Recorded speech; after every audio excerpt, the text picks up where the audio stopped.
Good evening, visitors. Welcome to the library.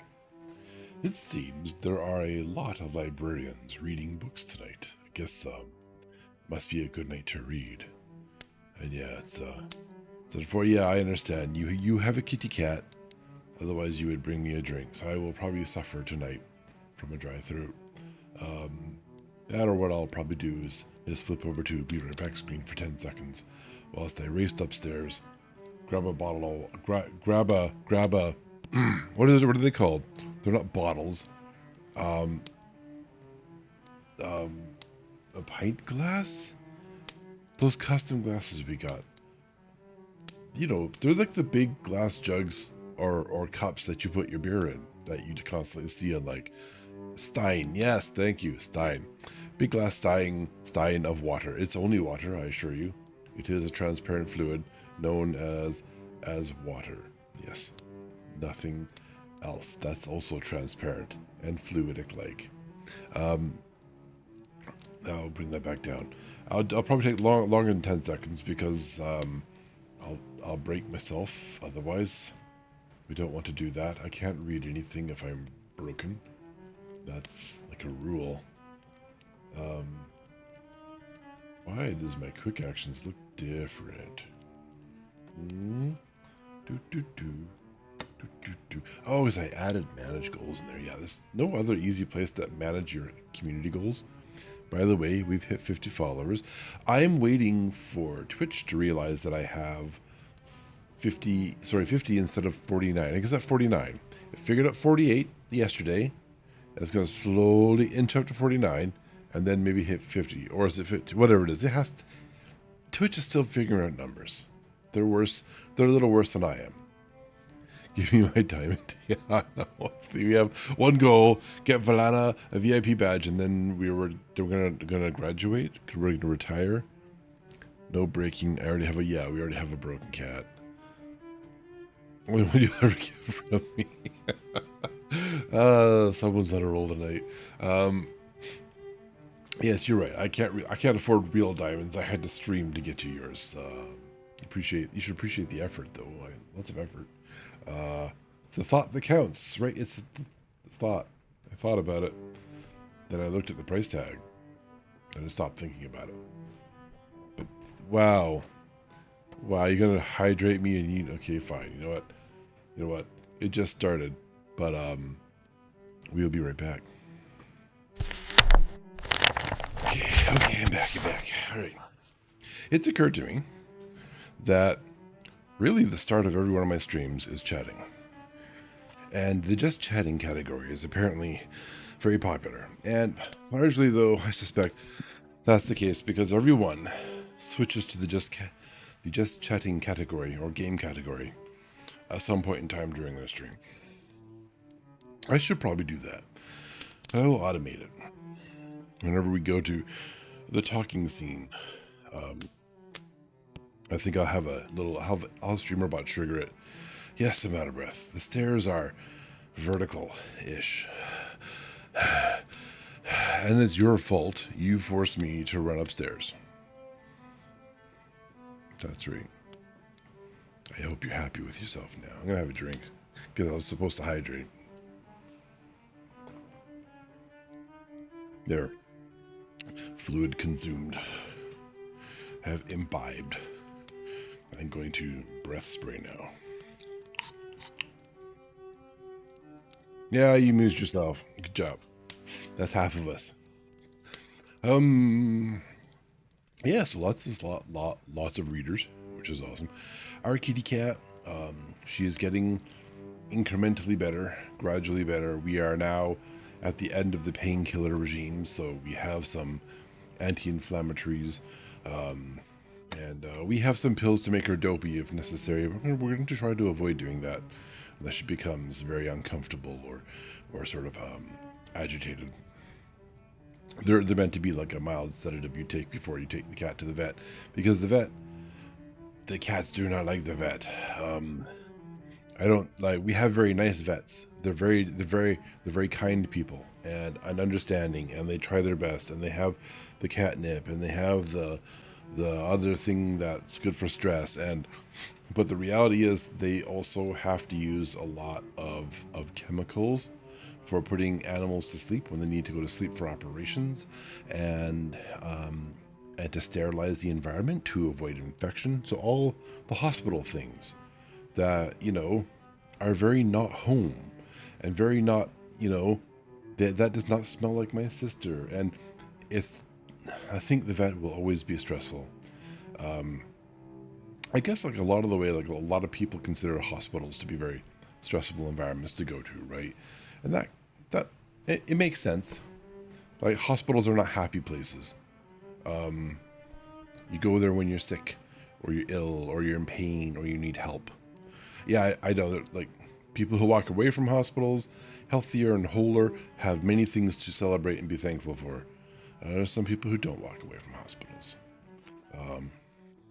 I mean, and also then there's like the birthing of new humans. Also, probably the greatest tragedy in the species history. Honestly, that's, a lot of problems would be solved if we just stopped having babies. Yeah, we'd have to buy baby food. Diapers in landfills would go away. That would fix that problem. Quick smart. That's an environmental issue. Yeah, so it's for the sake of the environment, stop having babies. It's that simple. That's simple, folks. You heard it here. The most rational course of action imaginable, as presented by Sidoen, the librarian, expert on nothing. Not even books, frankly. I'm a fraudulent librarian. There you go. I've said it. Cloth diapers or free roaming babies. Oh, please go back to diapers. Oh, if I could face palm. I need a face palm. God damn it.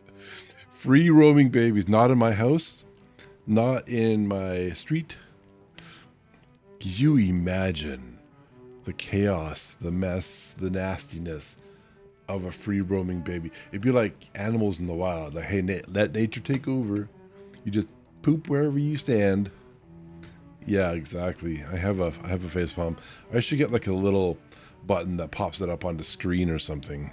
I have the emotes for it. Face palm is probably one of the most. It was one of my favorite emotes. Yes, face palm. I do like the ellipsis. The ellipses. That's the dot dot dot. I like the sigh. I have a sigh. And those are essentially the three expressions I encounter most with my friends. Yeah. And for good reason. They're all worthy of those. Quite often, very, very frequently. The next rigging to pay for? Yeah. I don't know. But like we can have like little, like we have larger versions of the pop up on screen, right? I have like all the emotes I have. They have three or four different sizes. One of them's like 1,000 by 1,000 pixels, so plenty of detail. Just kind of like pop it up on screen, have it disappear in a few moments. Yeah. But the kitty cats are getting a little better. Gwen goes in on Thursday to get a few of the stitches taken out. They had like some reinforcing stitches. She seems to be far more mobile than we are comfortable with, so that should be good. And then I think in 2 or 3 weeks after that, maybe 2 weeks, she gets the rest of the stitches taken out, and we can all take a big sigh of relief at that point, because then her little onesie can come off and she can move around naturally. And then I guess a few days after that, we'll have to like sort of wash her a little bit, get the smell off of her, and then maybe we'll stop hissing at her. Hopefully, in the near future thereafter. That would be fabulous, fantastico, as the kids say. So that'd be great. That is our near future. That's our near future. Yeah, I just did a week off where I did some days I doubled up on streams on some days.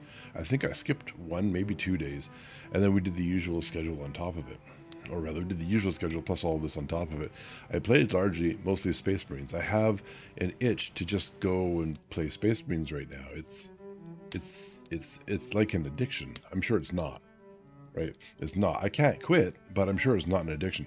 But yeah, so I'm looking forward to doing that again. I recently restarted Bulwark with the Power Fist, so that is good times.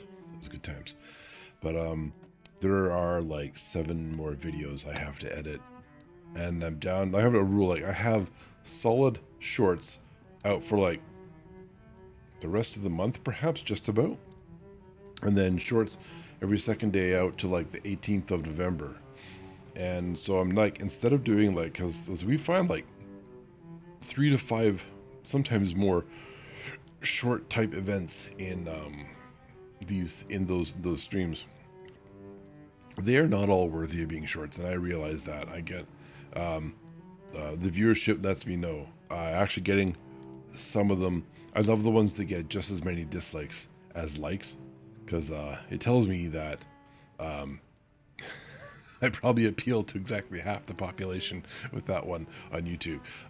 At least the tiny fragment that sees my stuff. But it's interesting. That tells me perhaps that was a controversial moment, and people like controversy. So awesome. That's awesome. So yeah, for the next few videos, I'm probably gonna be, you know what, I'll do maybe 1 to 3. 3's a bit much, but sometimes I just can't pick. Sometimes I really like the little events. Sometimes that's like a really clean execution of a few maneuvers, and you got like a really clear angle on it because you just happen to scroll the camera in the right direction at the right time, and yeah, good stuff. Good stuff. So I'll be doing that. I'll be posting the reading stream up. That'll have a priority, of course, because those, frankly, they're a lot easier. It's easier to edit the entire reading stream than it is to get a couple shorts out, and that's because subbing. You have to put subs on your shorts, and you have to do far more editing to squeeze details in at appropriate moments and stuff. And I got into the habit of using key animations to keep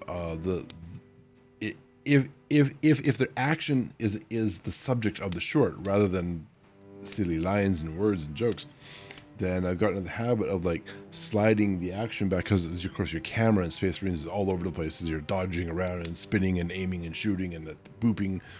And so if I'm fighting a big terminus like a Carnifex or something, I try to keep that in the center of the screen rather than my character. And unless my character taking damage was the whole point. You know what I mean, right? The action is the subject. And that means things fly around in the background all over the place. So it's been a fun adventure doing that, but that requires a lot of maneuvering too. Yeah. So lots of stuff to do there. And then the reading is like clip out the ad breaks, pop in the few transitions that I'm trying to sort of normalize on, and then press go. It's pretty easy. Not a lot happens visually in these streams, right? Obviously they're all about the reading, not the action, not the visual action. Yeah. Cool. So let's flip over to the reading screen.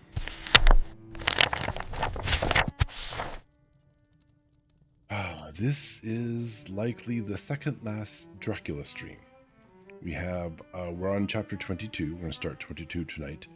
We're probably going to be hitting 23 and 24. It's been pretty predictable so far. Every stream has been a good 3 chapters, and then we sort of like, yeah, we're done for the night. It's been really nice. And so that implies there are 6 chapters left, unless my math is not mathing, but yeah. Numbers. They're in the Roman numerals, so who knows? Maybe the addition and subtraction is off by 1, off by I guess. Yeah, it's not 1, it's I. Last time, it was the time before that, or was it last time that I just got like infuriated with the sexism? Like the book is a product of its time, and that is the ideas that the characters that utilized are just wild. Dropped frames, yeah, like 0.5%. 470 frames last time, and it was just bonkers. What was it called? I keep want to say Frillellum, but that's not what you called it. I keep mispronouncing the word that they use. And it's just, I know it's wrong, but it's a stupid system anyways. It basically, your personality is indicative of or caused by your physical character traits. When Jonathan looked at Van Helsing and said, yeah, phrenology, yes, that's a much better way to put that, and told him, like, he couldn't understand doubting yourself because, no one with eyebrows like that has ever doubted themselves. It's like, no, like, maybe that's what you honestly believe or have been taught, but reading that and trying to understand that, like, when I first read it, I had no clue what the hell he was on about. It was hilarious. Then we kind of find out, well, I found out myself later on that, no, that's actually what people used to think. Yeah, just the physical traits of your skull and face. Okay, sure, it's good, great, makes sense, I guess. Your brain is where your personality is, and everything that's wrapped around your brain would be affected by that somehow, I suppose.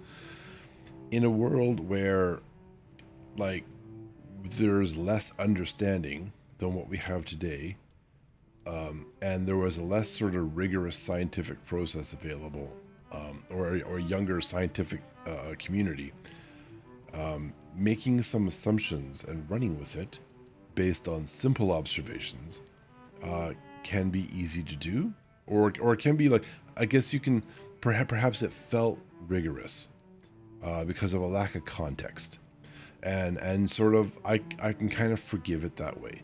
That's but it is ridiculous by today's standards, of course, and just, yeah. So there are different understandings at different times. It's the same with, like, the field that I work in. What was the best solution 10 years ago is a ridiculous suggestion in the here and now, the today of networking, if you will. There are different technologies and solutions available, and the problems are different too. So that's kind of a thing, though, is right. Like, actually, 10 years ago, that was the best idea, whereas phrenology was never the correct idea. It was never true. People just thought it was true. But it's like astrology, I suppose. You ever read your horoscope? You think, oh goodness, that sounds just like me. I was like, well, of course it sounds just like you. Anyone who read it, it sounds just like them because of the way it's presented. Yeah, and yeah, of course, it's racist. I remember our friend brought that up. It didn't even occur to me that it would be racist, but of course it would be racist. Physical characteristics are in some demographics more prominent than in other demographics, and of course, the good old Caucasian from Europe are going to pin all the good stuff on themselves, right? That's just the way it's always been. It's profiling, right? In today's world, I guess we would kind of the closest thing would be profiling, which we know to be demonstrably wrong. But of course, the other part of it is the sexism. Mina, the woman, was sent to bed, and so she went to bed. She was excluded from the conversation, thinking that would make her safer. Well, she's the primary victim now, isn't she? So it's just, and her and Jonathan had such a great thing. I loved that couple in the beginning. They were dedicated, honest, open with one another. They depended on one another. They got strength from one another. That's kind of like a really good relationship there, right? That's respect and love for one another. And then they hid things from one another. I get it. Like, people and humans do this. That's fine. This is a book. And actually, I guess it's fine for this too. If I start reading, it's for the plot, right? It's the plot. It's the story. And the story has to have a mistake. A lot of them, apparently. But I can still be angry at the way that the woman was treated because she is a woman. You could do that differently. And they chose not to. So that's the problem I have with it, and I'm sure I will continue. This is the reacting part. As Valana pointed out the other day, I don't think I've reacted to any book as much or as strongly as I react to this one. Even 1984, like, had some really hateful stuff in there, but it was all very The bigotry wasn't presented in a bigotry-ish fashion. Does that make sense? It's the book had all these things in there for a purpose. This presented that societal problem. This presented this governmental issue, and so on and so forth. Everyone was treated equally horribly. Yeah, it's equal. And so it comes across as more worthy of deep contemplation and thought, whereas the issues in Dracula, of course, let's acknowledge the purpose of this book is not to illustrate the problems in the way women were treated compared to men. It's to illustrate the problems in accidentally letting a vampire into your city. Equally problematic, I suppose, but it's just different focus, I guess. Different focus. Yeah. Let's start reading before the ads show up. We have half an hour until ads show up, and I'd like to start reading before my throat spray wears off. All right, let's see. Chapter marker. Chapter 22. Jonathan Harker's journal. This is far too big, actually. Hang on a second. Bit. To actually shrink the text, so I'm going to have to wildly look for it again.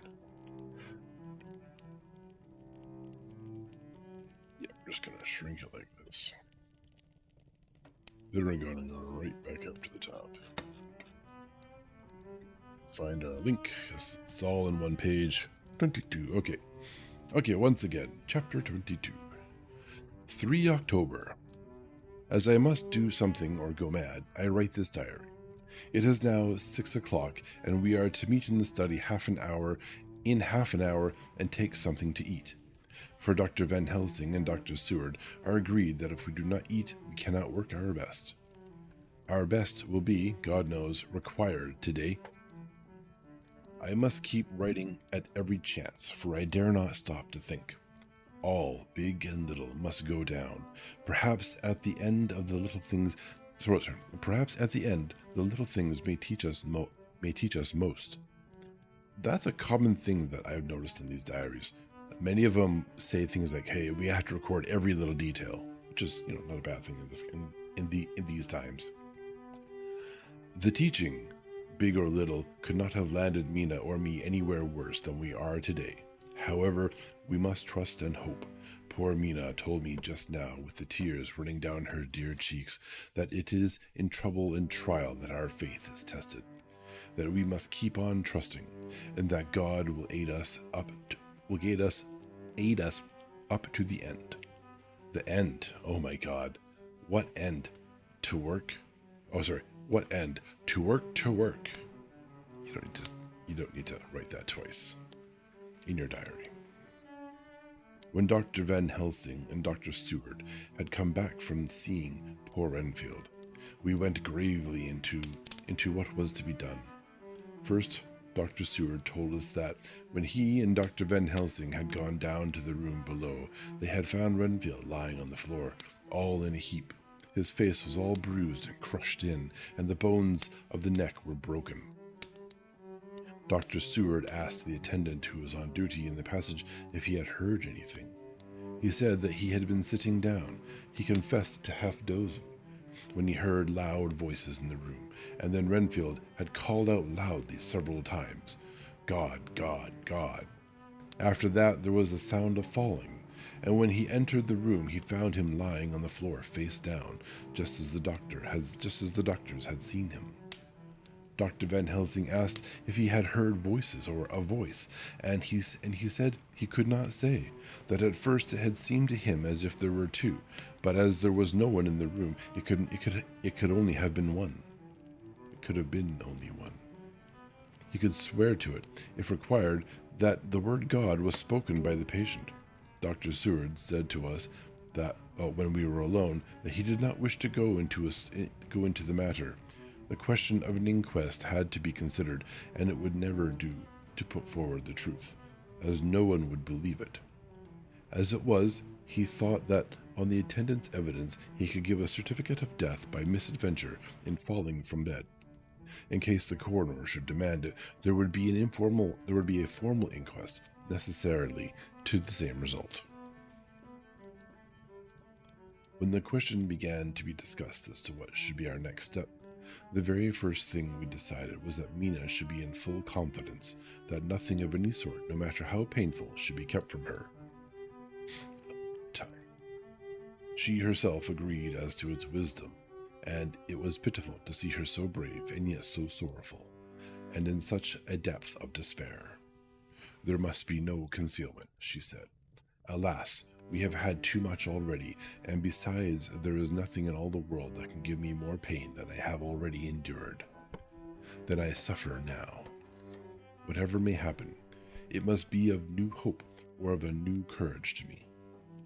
Van Helsing was looking at her fixedly as she spoke, and said, suddenly but quietly, "But dear Madam Mina, are you not afraid, not for yourself, but for others from yourself, after what has happened?"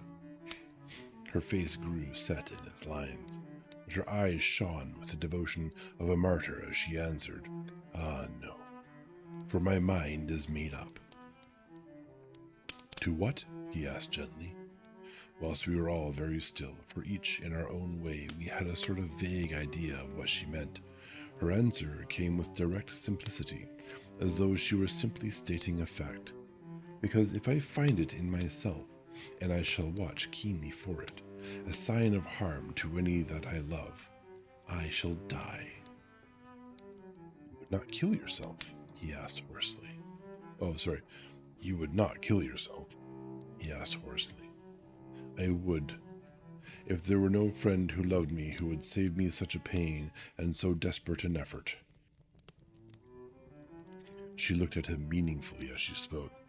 He was sitting down, but now he rose and came close to her and put his hand on her head as he said solemnly, "My child, there is such an one if it were for your good.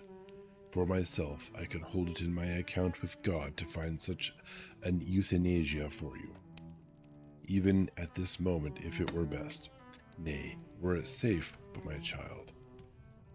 For a moment he seemed choked, and a great sob rose in his throat, and he gulped it down and went on. "There are here some who would stand between you and death. You must not die. You must not die by any hand, but least of all by your own. Until the other who has fouled your sweet life is true dead, you must not die. For if he is still with the quick undead, your death would make you even as he is. No, you must live. You must struggle and strive to live, though death would seem a boon unspeakable. You must fight death himself, though he come to you in pain or in joy, by the day or the night, in safety or in peril. On your living soul I charge you that you do not die, nay, nor think of death, till this great evil be past." The poor dear grew white as death and shook and shivered and shook. Well, and shock and shivered. It should be shook and shivered, I guess. As I have seen a quicksand shake and shiver at the incoming of the tide. We were all silent. We could do nothing.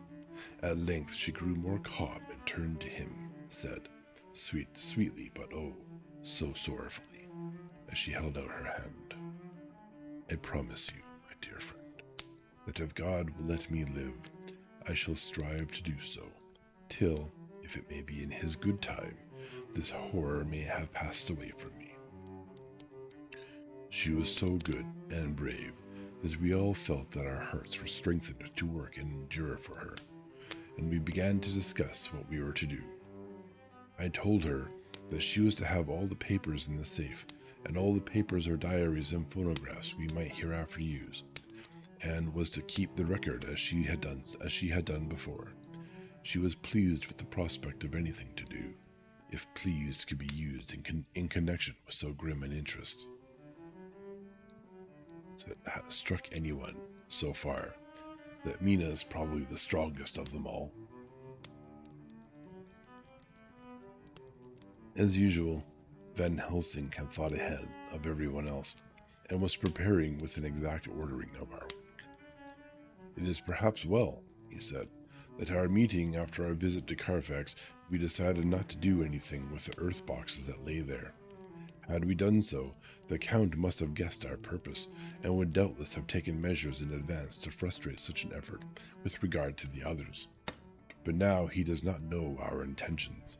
Nay, more in all probability, he does not know that such a power exists to us as can sterilize his layers, so that he cannot use them as of old. We are now so much further advanced in our knowledge as to their disposition that, when we have examined the house in Piccadilly, we may track the very last of them. Today, then, is ours, and in it rests our hope. The sun that rose in our sorrow this morning guards us in its course. Until it sets tonight, that monster must retain whatever form he now has. He is confined within the limitations of his earthly envelope. He cannot melt into thin air, nor disappear through cracks or chinks or crannies. If he can go through a doorway, he must open the door like a mortal, and so we have this day to hunt out all his lairs and sterilize them. So we shall. If we have not yet catch him and destroy him, drive him to bay in some place where the catching and the destroying shall be, in time, sure. Here I started up, for I could not contain myself at the thought that the minutes and seconds so preciously laden with Mina's life and happiness were flying from us, since whilst we talked, action was impossible. But Van Helsing held up his hand warningly. "Nay, friend Jonathan," he said. "In this the quickest way home is the longest way, so your proverbs say. We shall all act, and act with a desperate quick when the time has come. But think, in all probable the key of the situation is that house in Piccadilly. The Count may have many houses which he has bought. Of them he will have deeds of purchase, keys, and other things. He will have paper that he write on, and will have his book of checks. There are many belongings that he must have somewhere. Why not in this place so central, so quiet, where he come and go by the front or the back at all hour, where in the very vast of the traffic there is none to notice? We shall go there and search that house, and when we learn what it holds, then we do what our friend Arthur call in his phrases of hunt, stop the earths, so that we run down our old fox, so is it not?" Yeah, he's all over the place with the words. She knows.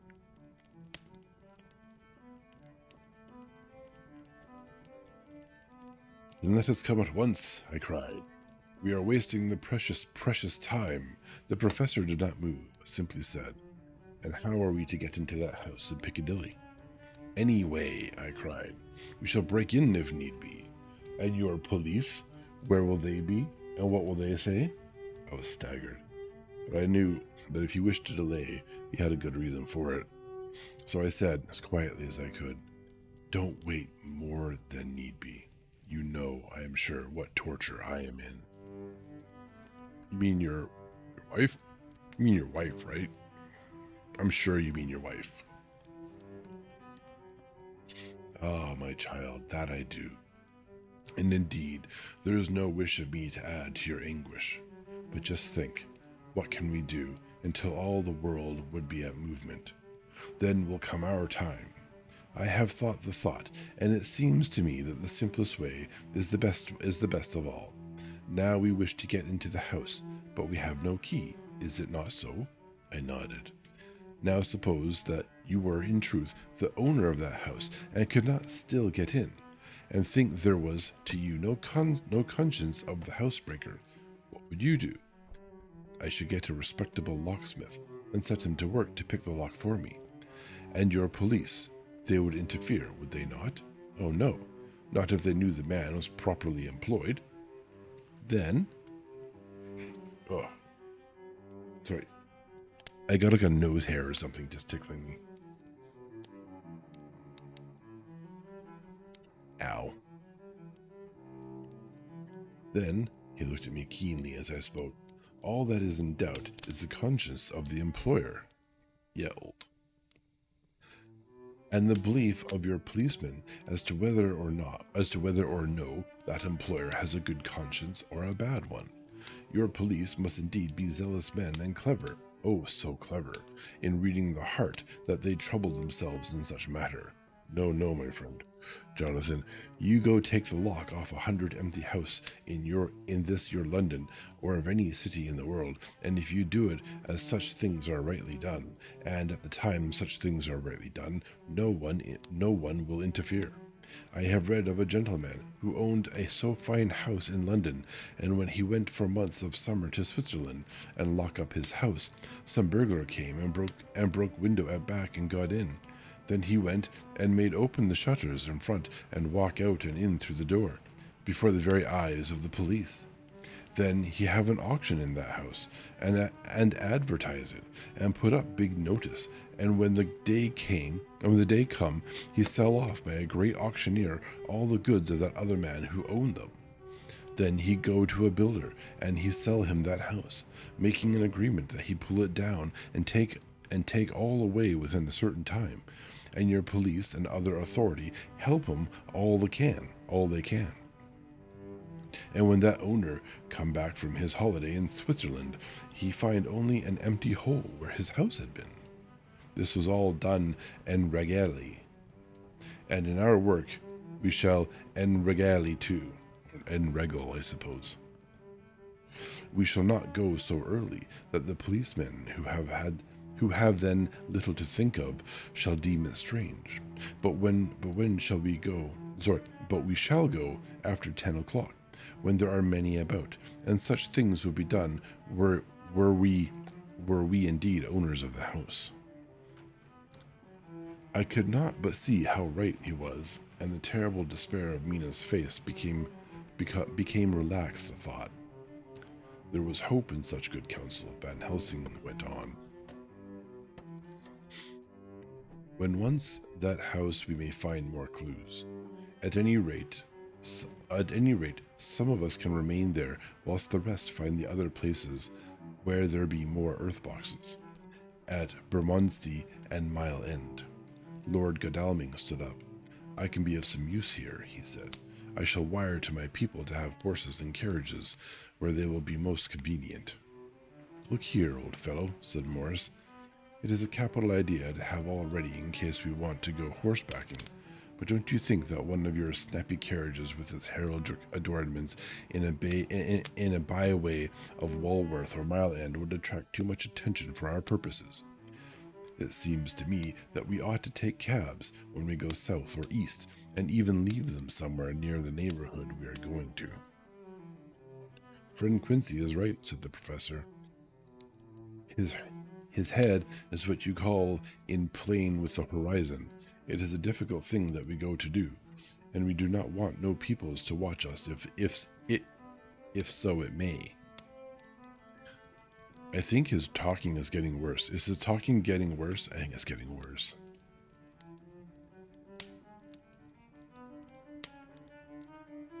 No accents yet, though, so, it's fine. Mina took a growing interest in everything, and I was rejoiced to see that the exigency of affairs, the exigency? Exigency.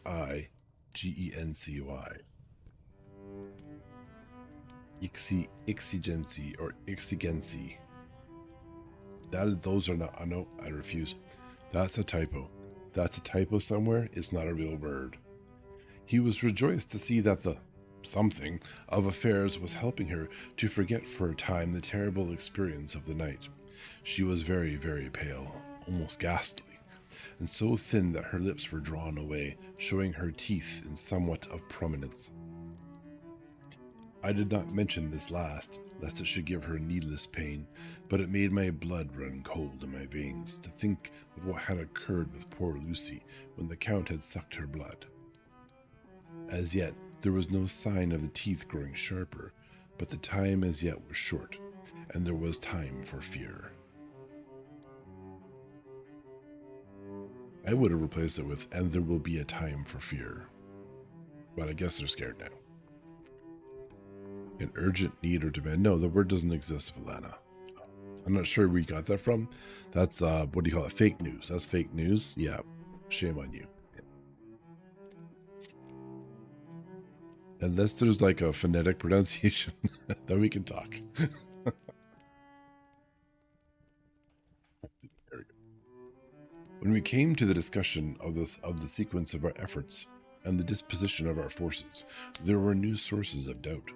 It was finally agreed that before starting for Piccadilly, we should destroy the Count's lair close at hand, in case he should find it out too soon. We should thus be still ahead of him in our work of destruction and his presence in his purely material shape, and at his weakest might give us some new clue. And I hiccup. Is that supposed to be you, like, did your fingers have a seizure, or did, like, Gwen get on the keyboard? Exigency. No. I now require a phonetic pronunciation for your keyboard spam. Where the hell was that? I might give us some new clue. Here we go. As to the disposal of forces, it was suggested by the professor that, after our visit to Carfax, we should all enter the house in Piccadilly, that the 2 doctors and I should remain there, whilst Lord Godalming and Quincy found the lairs at Walworth and Mile End and destroyed them. It was possible, if not likely, the professor urged, that the Count might appear in Piccadilly during the day, and that if so, we might be able to cope with him then and there. At any rate, we might be able to follow him in force. To this plan I strenuously objected, and so far as my going was concerned, for as I said that I intended to stay and protect Mina. I thought that my mind was made up on the subject, but Mina would not listen to my objection. She said that there might be some law matter in which I could be useful, that amongst the Count's papers might be some clue which I could understand out of my experience in Transylvania, and that, as it was, all the strength we could muster was required to cope with the Count's extraordinary power. I had to give in, for Mina's resolution was fixed. She said that it was the last hope for her, that we should all work together. As for me, she said, I have no fear. Things have been as bad as they can be, and whatever may happen must have it in some element of hope or comfort. Go, my husband. God can, if he wishes it, guard me as well alone as with anyone present. So I started up, crying out, Then in God's name, let us come at once, for we are losing time. The Count may come to Piccadilly earlier than we think. What's this? The Webster Dictionary. Hey, no links in chat. Okay, what is this?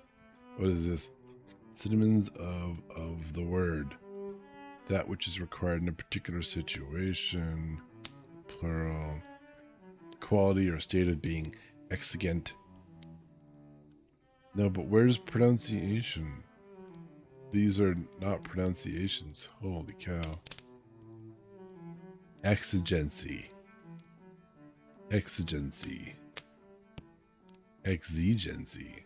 No, this word. No. It's not a word. I don't care.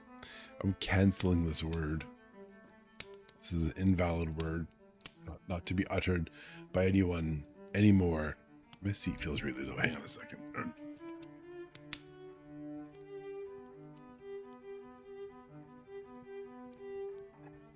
Cancelled. We have cancelled the word. Excellent. That's what the marker, the lawful marker, that's what that is. Okay.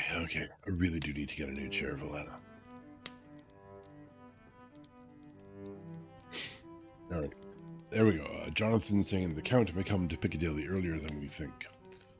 Not so, said Van Helsing, holding up his hand. But why, I asked. Do you forget?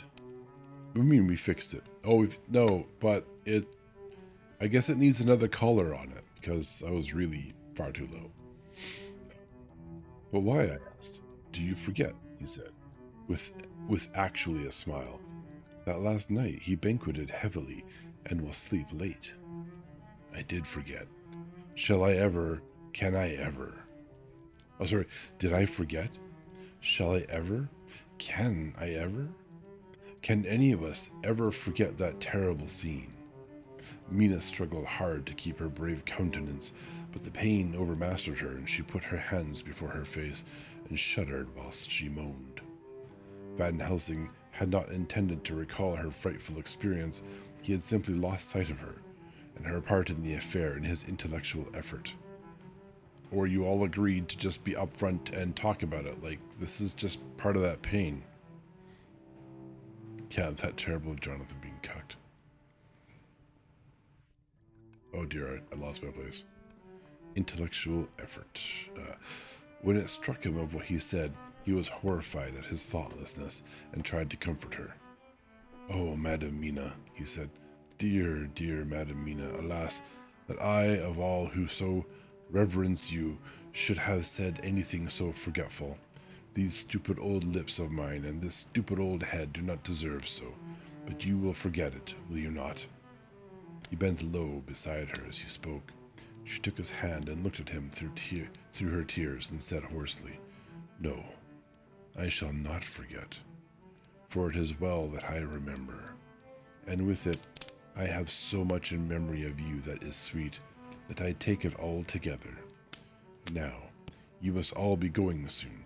Breakfast is ready, and we must all eat that we may be strong. Breakfast was a strange meal to us all. We tried to be cheerful and encourage each other, and Mina was the brightest and most cheerful of us.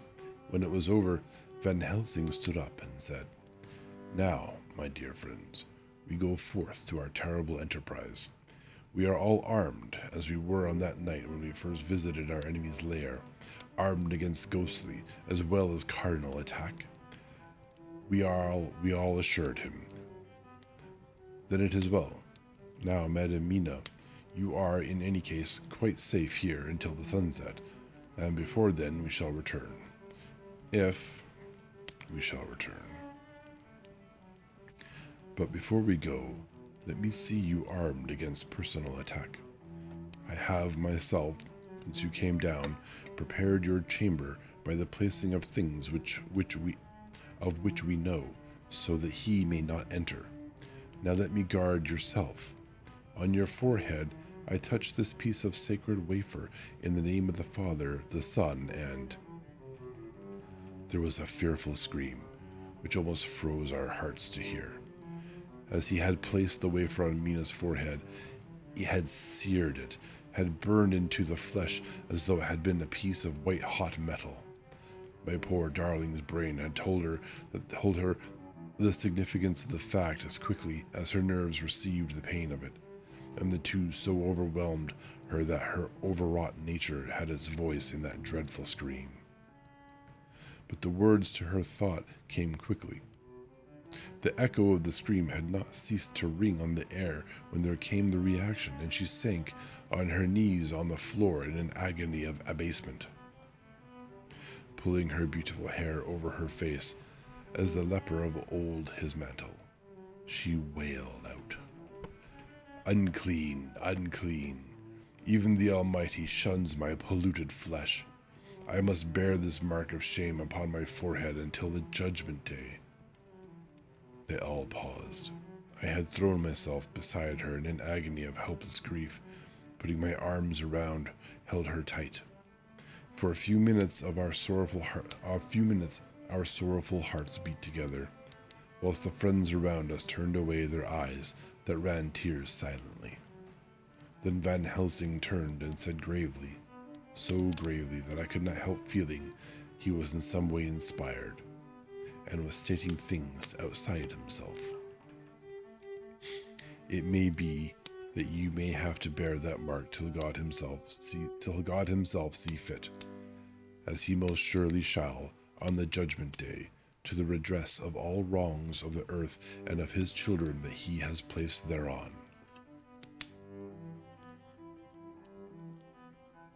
Terrible example of how women assaulted are treated.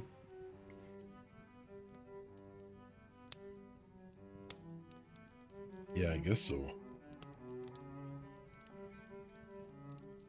And oh, Madam Mina, my dear, may we who love you be there to see.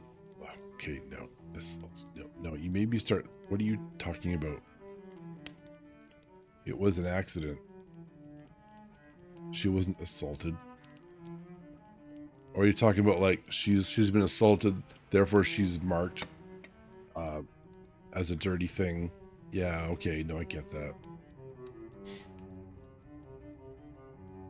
In this case, it could have been anyone, I suppose, but in this case, it's Mina.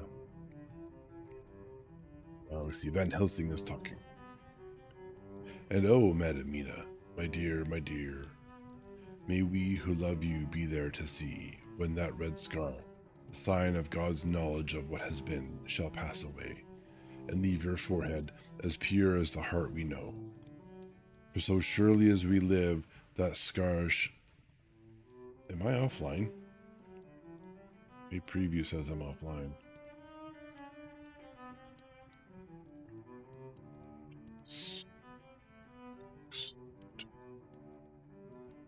You're here. That's good. That's good. Stream preview. Okay, the preview just... Yeah, I noticed that we have ads starting at 2.5 minutes, and my eyes are looking over to the preview window, which is to the side of the text, and the preview said, "You're offline." Like, I just had a panicky moment. It's okay. It's fine. Everything's all right. Not afraid. Now, where the hell am I really again? So Van Helsing is saying, you might be purified by God later on. All right. I would have texted you. Yeah, I may have heard it.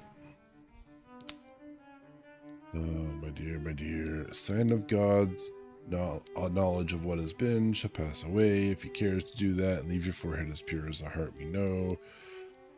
For so surely as we live, that scar shall pass away when God sees right to lift the burden that is hard upon us. That's an assumption, right? Till then we bear our cross, as his Son did in obedience to his will. It may be that we are chosen instruments of his good pleasure, and that we ascend to his bidding as that other through stripes and shame, through tears and blood, through doubts and fears, and all that makes the difference between God and man.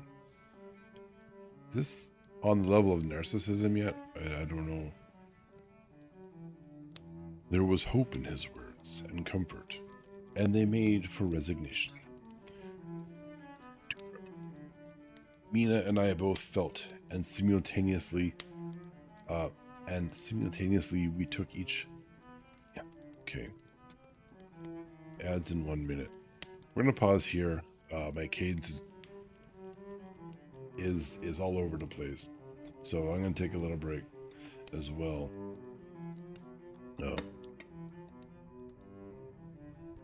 Just kind of feel a little weird. It's that word. That word. We talked about the word too much. It's just not a word.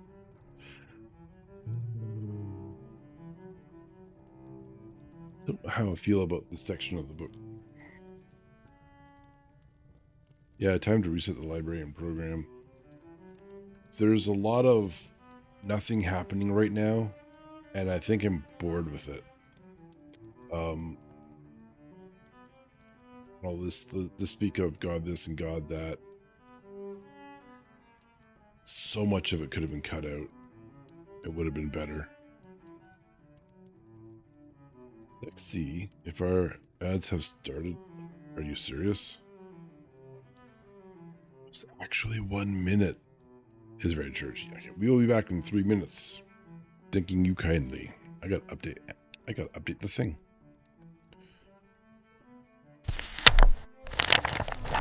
We are back. Let's get a little more serious about reading.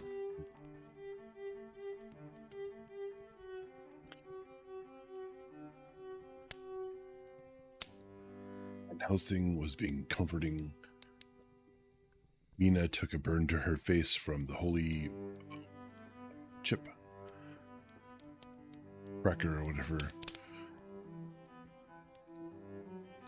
Jonathan and Mina held each other and pledged themselves to one another. We men pledged ourselves to raise the veil of sorrow from the head of her, whom each in his own way we loved, and we prayed for help and guidance in the terrible task which lay before us. It was then time to start, so I said farewell to Mina, a parting of which neither of us shall forget to our dying day, and we set out. To one thing I have made up my mind. If we find out that Mina must be a vampire in the end, then she shall not go into that unknown and terrible land alone. I suppose it is thus that in old times one vampire meant many.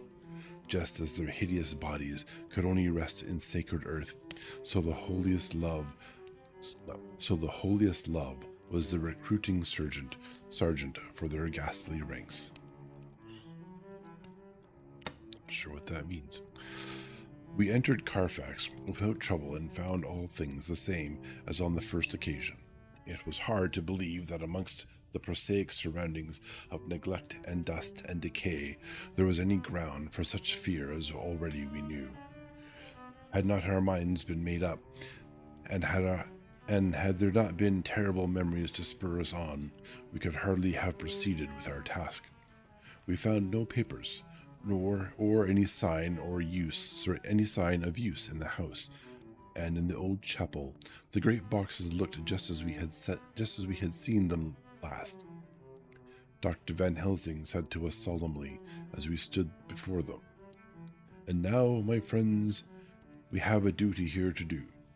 We must sterilize this earth, so sacred of holy memories, that he has brought from a far distant land for such a fell use.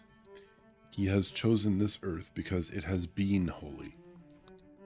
Thus we defeat him with his own weapon, for we make it more holy still. It was sanctified to such use of man. Now we sanctify it to God." As he spoke, he took from his bag a screwdriver and a wrench, and very soon the top of one of the cases was thrown open. The earth smelled musty and close, but we did not somehow seem to mind, for our attention was concentrated on the professor. Taking from his box a piece of the sacred wafer, he laid it reverently on the earth, and then, shutting down the lid, began to screw it home. We aiding him as he worked. One by one, we treated in the same way each of the great boxes, and left them as we had found them to all appearance, but in each was a portion of the host. When we closed the door behind us, the professor said solemnly, "So much is already done. If it may be that with all the others we can be so successful, then the sunset of this evening may shine on Madam Mina's forehead, all white as ivory and with no stain." As we passed across the lawn on our way to the station to catch our train, we could see the front of the asylum. I looked eagerly, and in the window of my own room saw Mina. I waved my hand to her, and nodded to tell her that our work there was successfully accomplished. She nodded in reply to show that she understood. The last I saw, she was waving her hand in farewell. It was with a heavy heart that we sought the station, and just caught the train, which was steaming in as we reached the platform. I have written this in the train. Piccadilly, 12:30 o'clock. Just before we reached Fenchurch Street, Lord Godalming said to me, "Quincy and I will find a locksmith. You had better not come with us in case there should be any difficulty, for under the circumstances, it wouldn't seem so bad for us to break into an empty house. But you are a solicitor, and the Incorporated Law Society might tell you that you should have known better." I demurred as to my not sharing any danger even of odium, but he went on, "Besides, it will attract less attention if there are not too many of us. My title will make it all right with the locksmith and with any policeman that may come along. You had better go with Jack and the professor and stay in the Green Park, somewhere in sight of the house. And when you see the door opened and the smith has gone away, do you all come across. We shall be on the lookout for you, and shall let you in." He hiccups. "The advice is good," said Van Helsing. So we said no more. Godalming and Morris hurried off in a cab, we following in another. At the corner of Arlington Street, our contingent got out and strolled into the Green Park. My heart beat as I saw the house on which so much of our hope was centered, looming up grim and silent in its deserted condition amongst its more lively and spruce-looking neighbors. We sat down on a bench within good view and began to smoke cigars so that to attract as little attention as possible. The minutes seemed to pass as with leaden feet as we waited for the coming of the others. At length we saw a four-wheeler drive up. Out of it, in leisurely fashion, got Lord Godalming and Morris, and down from the box descended a thick-set working man with his rush-woven basket of tools. Morris paid the cabman, who touched his hat and drove away. Together, the two ascended the steps, and Lord Godalming pointed out what he wanted done. The workman took off his coat leisurely and hung it on one of the spikes of the rail, saying something to a policeman who just then sauntered along. The policeman nodded acquiescence, and the man kneeling down placed his bag beside him. After searching through it, he took out a selection of tools which he produced to lay beside him in orderly fashion. Then he stood, looked into the keyhole, blew into it, and turning to his employers, made some remark. Lord Godalming smiled, and the man lifted a good-sized bunch of keys. Selecting one of them, he began to probe the lock, as if feeling his way with it. After fumbling about for a bit, he tried a second, and then a third. All at once, the door opened under a slight push from him, and he and the two others entered the hall. We sat still. My own cigar burnt furiously, but Van Helsing's went cold altogether. We waited patiently as we saw the workman come out and bring in his bag. Then he held the door partly open, steadying it with his knees, whilst he fitted a key to the lock. This he finally handed to Lord Godalming, who took out his purse and gave him something. The man touched his hat, took his bag, and put on his coat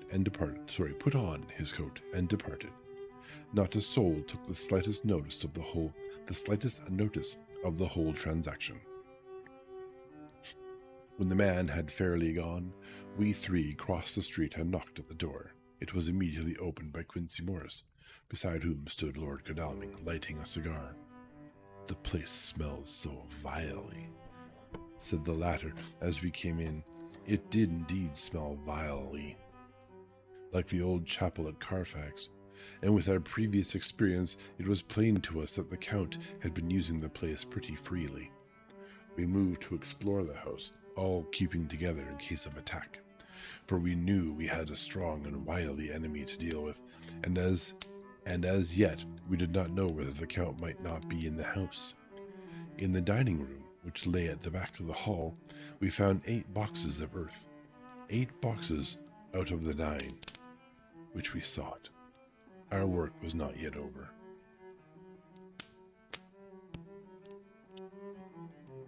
And would never be until we should have found the missing box. First we opened the shutters of the window which looked out across a narrow stone-flagged yard at the blank face of a stable, pointed to look like the front of a miniature house. There were no windows in it, so we were not afraid of being overlooked. We did not lose any time in examining the chests. With the tools which we had brought with us, we opened them one by one and treated them as we had treated those in the old chapel.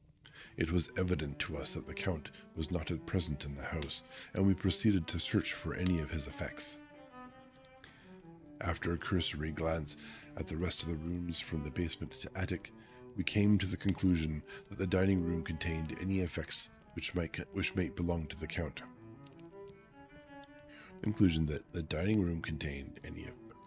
So we proceeded to minutely examine them. They lay in a sort of orderly disorder on the great dining room table. There were little title deeds of the Piccadilly house in a great bundle, deeds of the purchase of the houses at Mile End and Bermondsey, note paper, envelopes, and pens and ink. All were covered up in thin wrapping paper to keep them from the dust. There were also a clothes brush, a brush and comb, and a jug and basin, the latter containing dirty water which was reddened as if with blood. Last of all was a little heap of keys of all sorts and sizes, probably those belonging to the other houses. When he had examined this last find, Lord Godalming and Quincy Morris, taking accurate notes of the various addresses of the houses in the east and the south, took with them the keys in a great bunch, and set out to destroy the boxes in these places. The rest of us are, with what patience we can, waiting for their return, or for the coming of the Count. That's that chapter.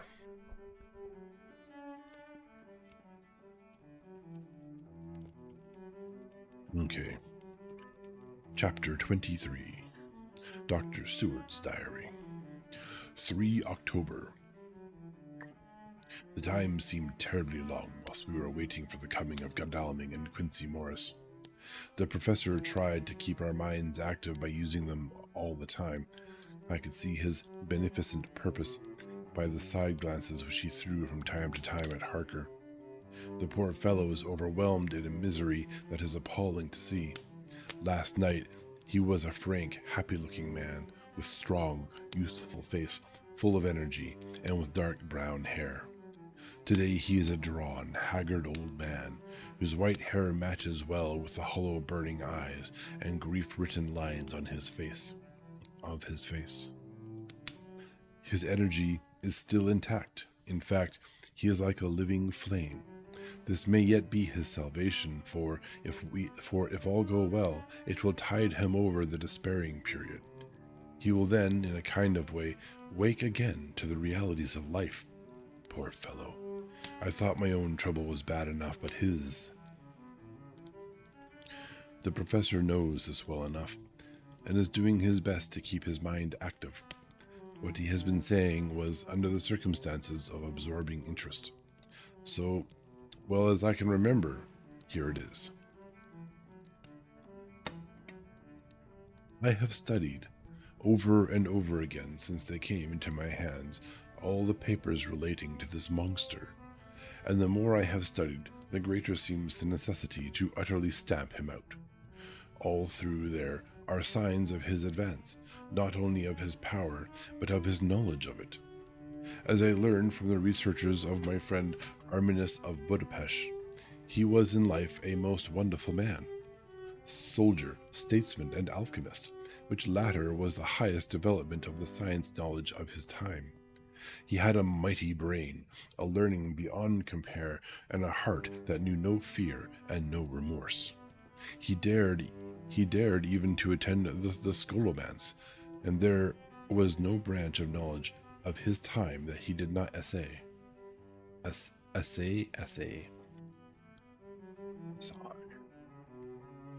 Well, in him the brain powers survived the physical death, though it would seem that memory was not all complete. In some faculties of mind he has been and is only a child, but he is a growing, and some things that were childish at the first are now of man's stature. He is experimenting and doing it well, and if it had not been that we have crossed his path, he may yet be, if we fail, the father or fear, I guess is what that is, of a new order of beings, whose road must lead through death, not life. Harker groaned and said, "And this is all arrayed against my darling. But how is he experimenting? The knowledge may help us to defeat him. He has, all along since his coming, been trying his power, slowly but surely. That big child brain of his is working. For us it is as yet a child brain, for had he dared, at the first, to attempt certain things, we would long ago have been beyond our power, or he would long ago have been beyond our power. However, he means to succeed, and a man who has centuries before him can afford to wait and to go slow. Festina lent may well be his motto." "I fail to understand," said Harker wearily. "Oh, do be more plain to me. Perhaps grief and trouble are dulling my brain." The professor laid his hand tenderly on his shoulder as he spoke. "Ah, my child, I will be plain. Do you not see how, of late, this monster has been creeping into knowledge experimentally? How he has been making his use of the zoophagous patient to effect his entry into friend John's home? For your vampire, though in all afterwards he can come when and how he will, must at the first make entry only when asked thereto by an inmate. But these are not his most important experiments. Do we not see how at the first all these so great boxes were moved by others? He knew not then, but that must be so. But all the time that so great child brain of his was growing, and he began to consider whether he might not himself move the box. So he began to help, and then, when he found that this be all right, he tried to move them all alone. And so he progressed, and he scattered these graves of him, and none but he know where they are hidden. He may have intended to bury them deep in the ground, so that he only use them in the night, or at such times he can change his form, they do him equal well. And none may know these are his hiding place. But my child, do not despair. This knowledge come to him just too late. Already all of his lairs but one be sterilized. As for him, and before the sunset this shall be so. Then he have no place where he can move and hide. I delayed this morning so that we might be sure. Is there not more at stake for us than for him? Is there not more at stake for us than for Yek? Then why we not be even more careful than him? By my clock, it is 1 hour, and already, if all be well, friend Arthur and Quincy are on their way to us. Today is our day, and we must go sure, if slow, and lose no chance. See, there are 5 of us when those absent ones return. It occurs to me, what happens if Dracula decides to take the dirt from one box and literally scatter it throughout all of London? Little particles of dirt here and there that belong to him, and just like mulch every garden across London kind of idea, right? Scary thought.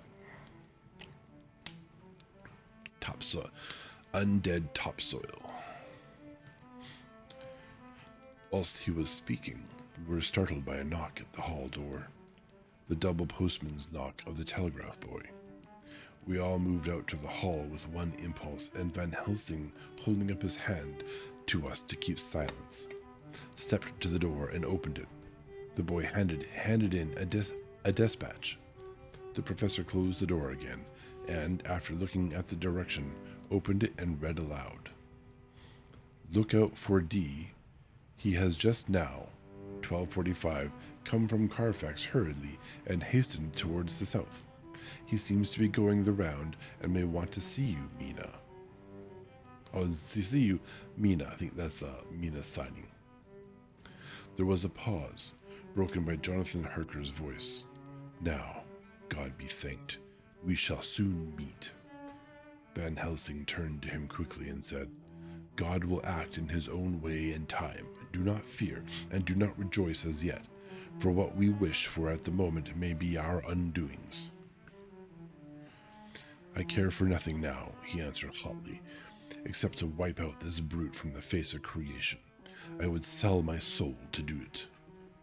Oh, hush, hush, my child, said Van Helsing. God does not purchase souls in this wise, and the devil, though that he may purchase, does not keep faith.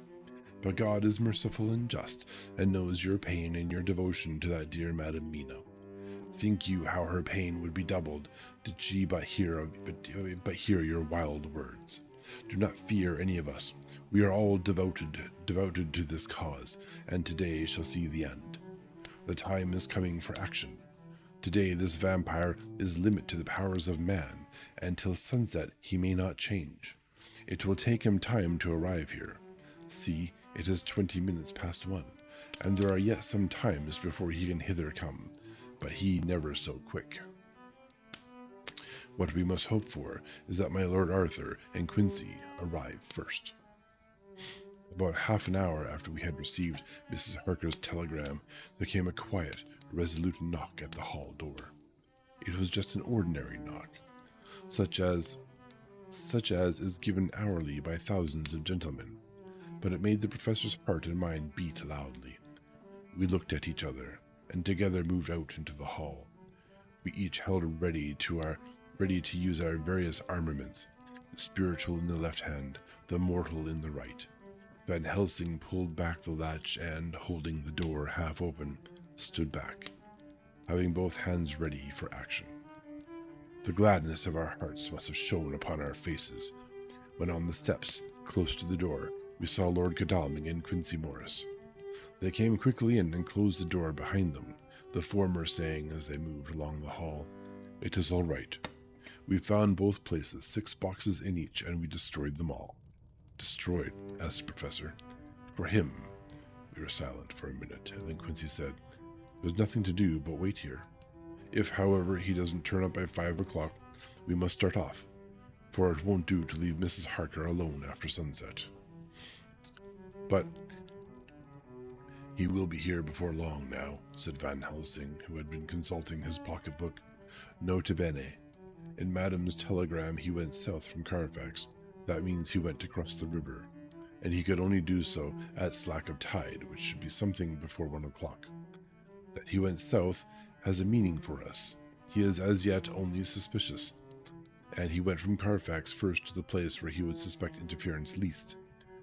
You must have been at Bermondsey only a short time before him. That he is not here already shows that he went to Mile End next. This took some time, for he would then have to be carried over the river in some way. Believe me, my friends, we shall not have long to wait now. We should have ready some plan of attack, so that we may throw away no chance. Hush, there's no time now. Have all your arms, be ready." He held up a warning hand as he spoke, for we all could hear a key softly inserted in the lock of the hall door. I could not but admire, even at such a moment, the way in which a dominant spirit asserted itself. In all our hunting parties and adventures in different parts of the world, Quincy Morris had always been the one to arrange the plan of action, and Arthur and I had been accustomed to obey him implicitly. Now the old habit seemed to be renewed instinctively. With a swift glance around the room, he at once laid out our plan of attack, and without speaking a word, with a gesture, placed us each in position. Van Helsing, Harker, and I were just behind the door, so that when it was opened, the professor could guard it whilst we two stepped between the incomer and the door. Godalming, behind Quincy, in front stood just out of sight, ready to move in front of the window. We waited in a suspense that made the seconds pass with nightmare slowness. The slow, careful steps came along the hall. The Count was evidently prepared for some surprise. At least he feared it. Suddenly, and with a single bound, he leaped into the room, winning a way past us before any of us could raise a hand to stay him. There was something so panther-like in the movement, something so unhuman, that it seemed to sober us all from the shock of his coming. The first to act was Harker, who, with a quick movement, threw himself before the door leading into the room in the front of the house. As the Count saw us, a horrible sort of snarl passed over his face, showing the eye teeth long and pointed. But the evil smile as quickly passed into a cold stare of lion-like disdain. His expression again changed as, with a single impulse, we all advanced upon him. It was a pity that we had not some better organized plan of attack, for even at that moment I wondered what we were to do. I did not myself know whether our lethal weapons would avail us anything. Harker evidently meant to try the matter, for he had ready his great Kulkri knife and made a fierce and sudden cut at him. The blow was a powerful one. Only the diabolical quickness of the Count's leap back saved him. A second less, and the trenchant blade had shorn through his heart.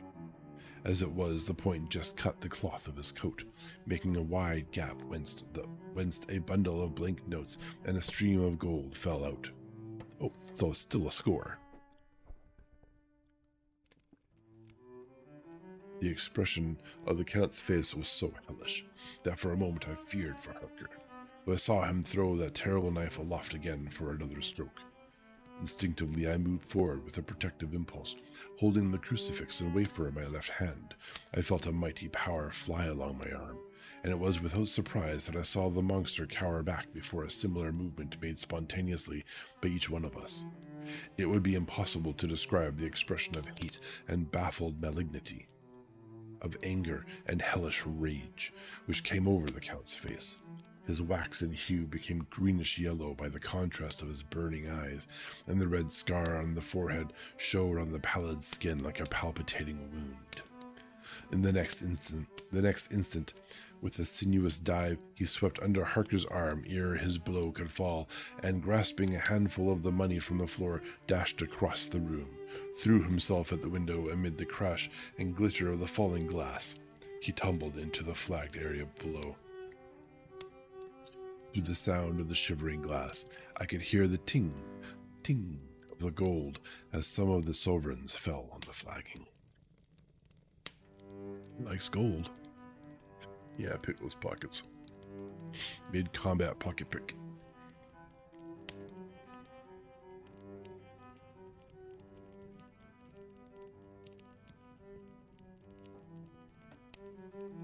Probably a good idea to spray the throat again. A lot of talking last week.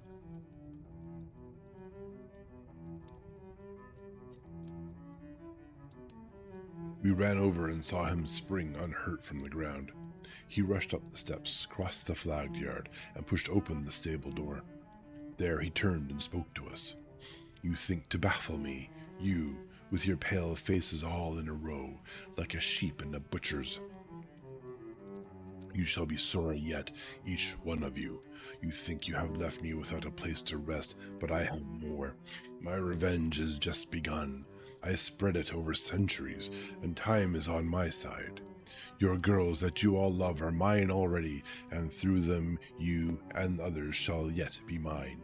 My creatures, to do my bidding, and to be my jackals when I want to feed. Bah!" With a contemptuous sneer, he passed quickly through the door, and we heard the rusty bolt creak as he fastened it behind him. A door beyond opened and shut. The first of us to speak was the professor's, as, realizing the difficulty of following him through the stable, we moved toward the hall. "We have learnt something. Much. Notwithstanding his brave words, he fears us. He fear time. He fear want. For if not, why he hurry so? His very tone betrayed him, or my ears deceive. Why take that money? You follow quick. You are hunters of wild beasts, and understand us so. For me, I make sure that nothing here may be of use to him, if so that he return." As he spoke, he put the money remaining into his pocket, took the title deeds in the bundle as Harker had left them, and swept the remaining things into the open fireplace, where he set fire to them with a match. Godalming and Morris had rushed out into the yard, and Harker had lowered himself from the window to follow the Count. He had, however, bolted the stable door, and by the time they had forced it open, there was no sign of him. Van Helsing and I tried to make inquiry at the back of the house, but the mews was deserted, and no one had seen him depart. It was now late in the afternoon, and sunset was not far off. We had to recognize that our game was up. With heavy hearts, we agreed with the professor when he said, "Let us go back to Madame Mina. Poor, poor, dear Madame Mina. All we can do just now is done, and we can there at least protect her. But we need not despair. There is but one more earth box, and we must try to find it. When that is done, all may yet be well." I could see that he spoke as bravely as he could to comfort Harker. The poor fellow was quite broken down, and now and again he gave a low groan which he could not suppress. But he was thinking of his wife. With sad hearts, we came back to my house, where we found Mrs. Harker waiting for us, with an appearance of cheerfulness which did honor to her bravery and unselfishness. When she saw our faces, her own became as pale as death. For a second or two, her eyes were closed, as if she were in secret prayer, and then she said cheerfully, I can never thank you all enough. Oh, my poor darling. As she spoke, she took her husband's gray head in her hands and kissed it. Lay your poor head here and rest it. All will yet be well, dear. God will protect us if he so will it in his good intent. The poor fellow groaned. There was no place for words in his sublime misery.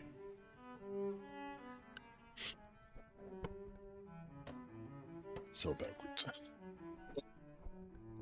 We had a sort of perfunctory supper together, and I think it cheered us all up somewhat.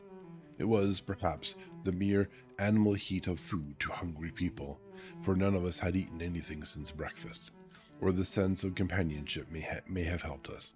But anyhow, we were all less miserable, and saw the morrow as not altogether without hope. True to our promise, we told Mrs. Harker everything which had passed, and although she grew snowy white at times when danger had seemed to threaten her husband, and red at others when his devotion to her was manifested, she listened bravely and with calmness. When we came to the part where Harker had rushed at the Count so recklessly, she clung to her husband's arm and held it tight, as though her clinging would protect him from any harm that might come. She said nothing. However, until the narration was all done, and matters have been brought right up to the present time. Then, without letting go her husband's hand, she stood up amongst us and spoke.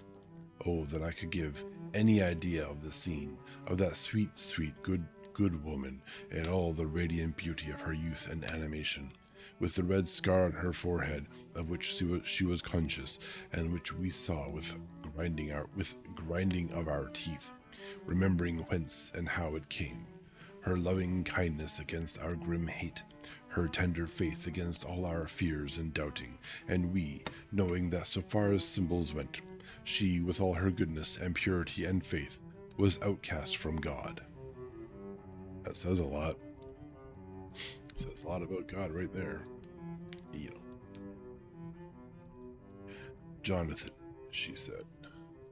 Yeah, she really is the best of them. They're really painting her in a very weak frame. Jonathan, she said, and the words sounded like music on her lips. It was so full of love and tenderness.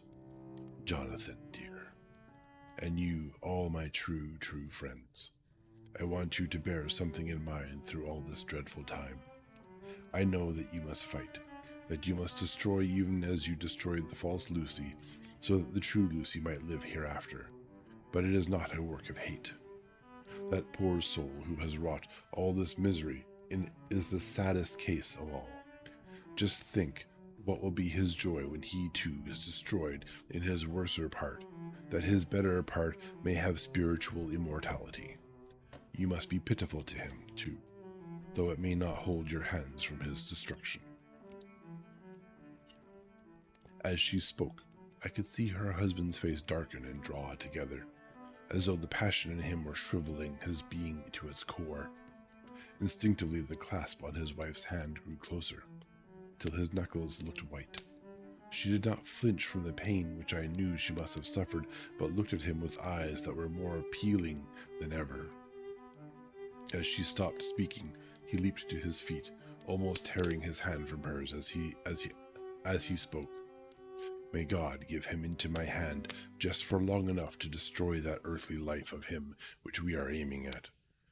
If beyond it I could send his soul forever and ever to burning hell, I would do it. Well, you had an opportunity, Mr. Jonathan Person, and you let your friend do the fighting. Just saying. Oh hush, in the name of the good God, don't say such things, Jonathan, my husband, or you will crush me with fear and horror. Just think, my dear. I have been thinking all this long day of it, that perhaps someday I too may need such pity, and that some other like you, and with equal cause for anger, may deny it to me. Oh, my husband, indeed, I would have spared you such a thought had there been another way. but I pray that God may not have treasured your wild words, except as the heartbroken wail of a very loving and sorely stricken man. Oh God, let those poor white hairs go in evidence of what he has suffered, who all his life has done no wrong, and on whom so many sorrows have come. One, anyway, there's one sorrow. It's just one. It's a big one though, I guess. Yeah. It's Mina. Mina's the one suffering. He's the one complaining the most about it. We men were all in tears now. There was no resisting them, and we wept openly.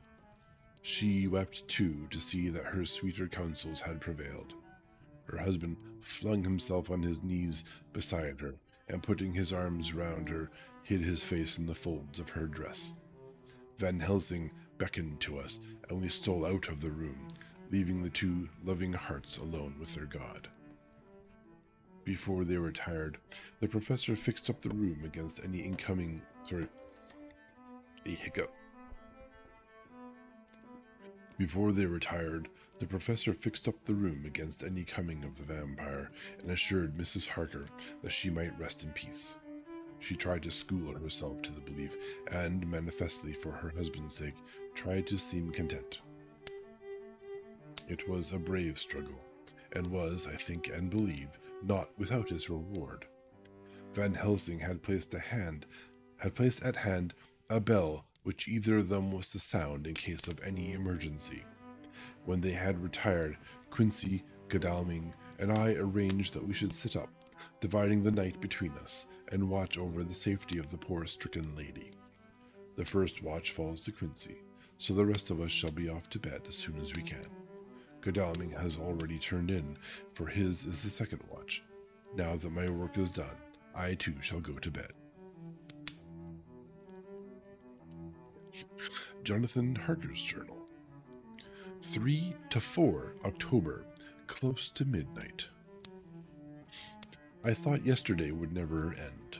There was over me a yearning for sleep and some sort of blind belief that to wake would be to find things changed, and that any change must now be for the better.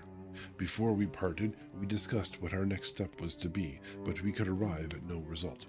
All we knew was that one earth box remained, and that the Count alone knew where it was. If he chooses to lie hidden, he may baffle us for years, and in the meantime, the thought is too horrible. I dare not think of it even now. There was a delay there. And in the meantime, thought is too horrible. I dare not think of it even now. Mina becomes a vampire. I think that's the thought. Don't tell him. This I know, that if ever there was a woman who was all perfection, that one is my poor wronged darling. I love her 1,000 times more for her sweet pity of last night, a pity that made my own hate of the monster seem despicable. Surely God will not permit the world to be the poorer by the loss of such a creature. This is hope to me. We are all drifting reefwards now, and faith is our only anchor. Thank God Mina is sleeping, and sleeping without dreams. I fear what her dreams might be like, with such terrible memories to ground them in. She has not been so calm within my seeing since the sunset. Then, for a while, there came over her face a repose, which was like spring after the blasts of March.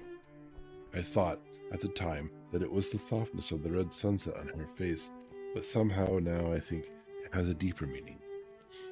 I am not sleepy myself, though I am weary to death. However, I must try to sleep, for there is tomorrow to think of, and there is no rest for me until... I think he must have fallen asleep, as we have a ... Later, I must have fallen asleep, for I was awaked by Mina, who was sitting up in bed with a startled look on her face. I could see easily, for we did not leave the room in darkness. She had placed a warm hand over my mouth, and now she whispered in my ear, "Hush, there is someone in the corridor." I got up softly. and crossing the room, gently opened the door. Just outside, stretched on a mattress, lay Mr. Morris, wide awake. He raised a warning hand for silence, and as he whispered to me, "Hush. Go back to bed. It is all right. One of us will be here all night. We don't mean to take any chances." His look and gesture forbade a discussion, so I came back and told Mina. She sighed, and positively a shadow of a smile stole over her poor, pale face as she put her arms round me and said softly, "Thank God for good, brave men." With a sigh, she sank back again to sleep. I write this now as I am not sleepy, though I must try again. 4 October, morning. Once again during the night, I was wakened by Mina. This time we had a good sleep, for the gray of the coming dawn was making the windows into sharp oblongs, and the gas flame was like a speck rather than a disk of light. She said to me hurriedly, "Go, call the professor. I want to see him at once." "Why?" I asked. "I have an idea. I suppose it must have come in the night and matured without my knowing it.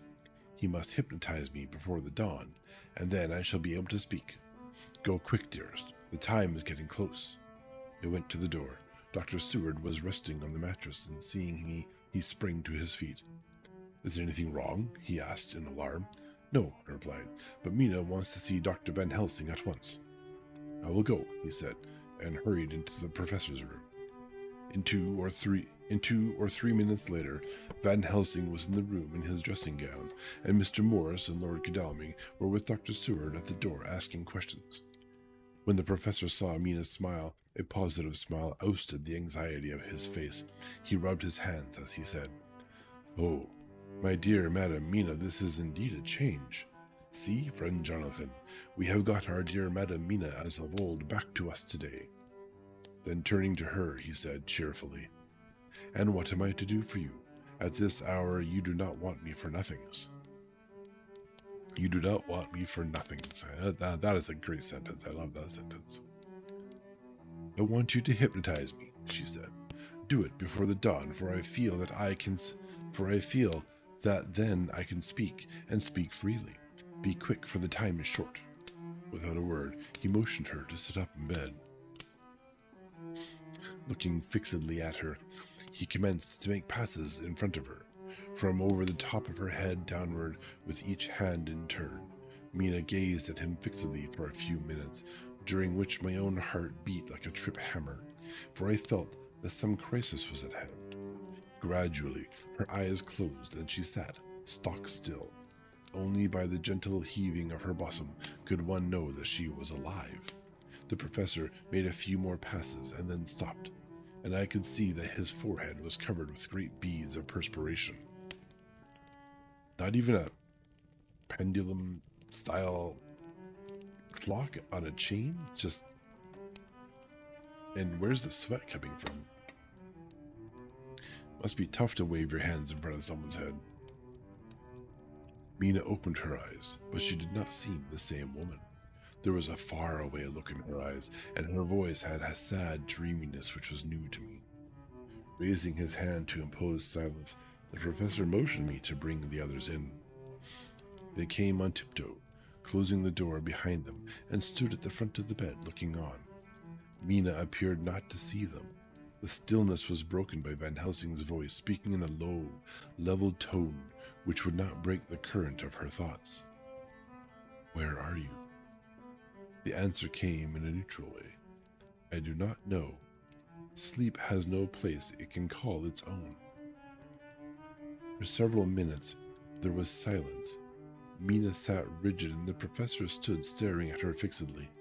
The rest of us hardly dared to breathe. The room was growing lighter.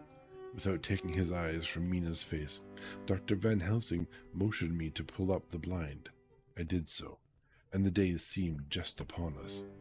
A red streak shot up, and a rosy light seemed to diffuse itself through the room. On the instant, the professor spoke again. "Where are you now?"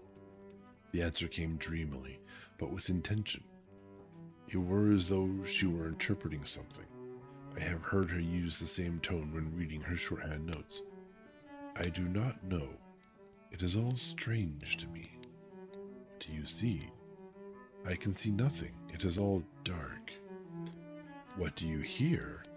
I could detect the strain in the professor's patient voice. The lapping of water. It is gurgling by, and little waves leap. I can hear them on the outside. Then you were on a ship? We all looked at each other, trying to glean something each from the other. We were afraid to think. The answer came quick. Oh, yes. What else do you hear? The sound of men stamping overhead as they run about. There is the creaking of a chain, and the loud tinkle as the check of the capstan falls into the ratchet. What are you doing? I am still. Oh, so still. It's like death. The voice faded away into a deep breath as of one sleeping, and the open eyes closed again. By this time the sun had risen, and we were all in the full light of day.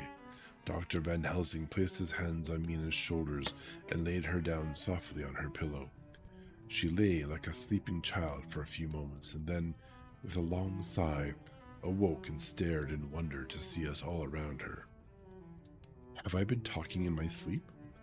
Was all she said. She seemed, however, to know the situation without telling, though she was eager to know what she had told. The professor repeated the conversation, and she said, There is not a moment to lose. It may not yet be too late. Mr. Morris and Lord Godalming started for the door, but the professor's calm voice called them back. Stay, my friends. That ship, wherever it was weighing anchor whilst she spoke. There are many ships weighing anchor at the moment in your so great port of London. Which of them is it that you seek? God be thanked that we have once again a clue, though whither it may lead us, we know not. We have been blind somewhat, blind after the manner of men, since when we can look back, we see what we might have seen looking forward. If we had not been able to see, we might have seen. Okay, yep, yeah, I understood that, no problem. Alas, but that sentence is a puddle, is it not? He said that himself. He thinks his sentences are puddles. We can know now what was in the Count's mind when he seized that money, though Jonathan's so fierce knife put him in the danger that even he dread. He meant escape. Hear me, escape. He saw that with but one earth box left, and a pack of men following like dogs after a fox, this London was no place for him. He have take his last earth box on board a ship, and he leave the land. He think to escape, but no, we follow him. Tally-ho, as friend Arthur would say when he put on his red frock. Our old fox is wily, oh, so wily, and we must follow with wile. I too am wily, and I think his mind in a little while. In meantime, we may rest and in peace, for there are waters between us which he do not want to pass, and which he could not. For which he could not, if he would, unless the ship were to touch the land, and then only at full or slack tide. See, and the sun is just rose, and all day to sunset is to us. Let us take bath, and dress, and have breakfast, which we all need, and which we can eat comfortably, since he be not in the same land with us. Mina looked at him appealing as she asked, oh, itchy nose. But why need we seek him further, when he has gone away from us? Took her hand and patted it as he replied, Ask me nothings as yet. When we have breakfast, then I shall answer all questions. He would say no more, and we separated to dress. I mean, Mina, you're still a vampire, a fledgling vampire. Like that hasn't changed. After breakfast, Mina repeated her question. He looked at her gravely for a minute and then said sorrowfully, "Because, my dear, dear Madam Mina, now more than ever must we find him, even if we have to follow him to the jaws of hell." She grew paler as she asked faintly, "Why?" "Because," he answered solemnly, "he can live for centuries, and you are but mortal women. But mortal woman, time is now to be dreaded, since once he put that mark upon your throat." I was just in time to catch her. She fell forward in a faint. Yes, because she has to be a weak woman, right? It's only an issue if she dies. Yeah, that's true. And as Van Helsing just pointed out, she gonna die long before he does. That's a thing.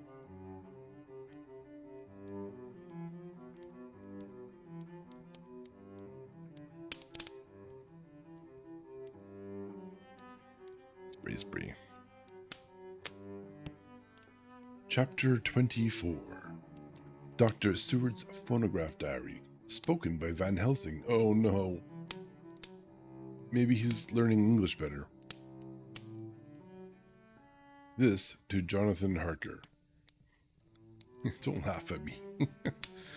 You are to stay with your dear Madam Mina. We shall go to make our search, if I can call it so, for it is not search but knowing, and we seek confirmation only. But do you stay and take care of her today. This is your best and most holiest office. This day nothing can find him here. Let me tell you that so you will know what we foreknow already. For I have tell them. He, our enemy, have gone away. He have gone back to his castle in Transylvania. I know it so well, as if a great hand of fire wrote it in the wall. He have prepared for this in some way, and that last earth box was ready to ship somewheres. For this he took the money, for this he hurry at the last, lest we catch him before the sun go down. It was his last hope, save that he might hide in the tomb that he think poor Miss Lucy, being as he thought, like him, keep open to him. But there was not of time. When that fail, he makes straight for his last resource, his last earthwork, I might say, did I wish double entendre. He is clever, oh so clever. He know that his game here was finished, and so he decide to go back home. He find ship going by the route he came, and he go in it. We go off now to find what ship, and whither bound, whether we have discovered that. We come back and tell you all. Then we think comfort you, and poor dear Madam Mina with new hope. For it will be hope, when you think it over, that all is not lost. This very creature that we pursue, he take hundreds of years to get so far as London, and yet in one day, when we know of the disposal of him, we drive him out. He is finite, though he is powerful and do much harm and suffers not as we do. But we are strong, each in our purpose, and we are all more strong together. Take heart afresh, dear husband of Madam Mina. This battle is but begun, and in the end we shall win, so sure as that God sits on high to watch over his children. Therefore, be of much comfort till we return. Van Helsing. Okay, it was a short one. That's okay. We survived. Jonathan Harker's Journal. 4 October. When I read to Mina Van Helsing's message in the phonograph, the poor girl brightened up considerably. Although the certainty that the Count is out of the country has given her comfort, and comfort is strength to her. For my own part, now that this horrible danger is not face to face with us, it seems almost impossible to believe in it. Even my own terrible experiences in Castle Dracula seem like a long-forgotten dream. Here in the crisp autumn air of the bright sunlight. Alas, how can I disbelieve? In the midst of my thought, my eye fell on the red scar on my poor darling's white forehead. Whilst that lasts, there can be no disbelief. And afterwards, the very memory of it will keep faith crystal clear. Mina and I fear to be idle. So we have been over all the diaries again and again. Somehow, although the reality seems greater each time, the pain and the fear seem less. There is something of a guiding purpose manifest throughout, which is comforting.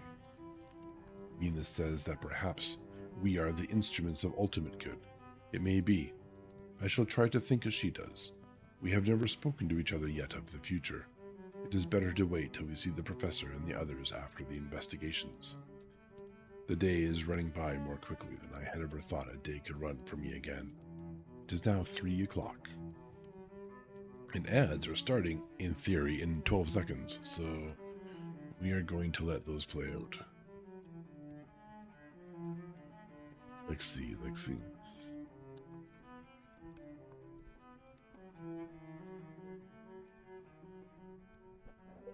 still going. Okay, so it's longer than 1 minute, but shorter than 2 minutes.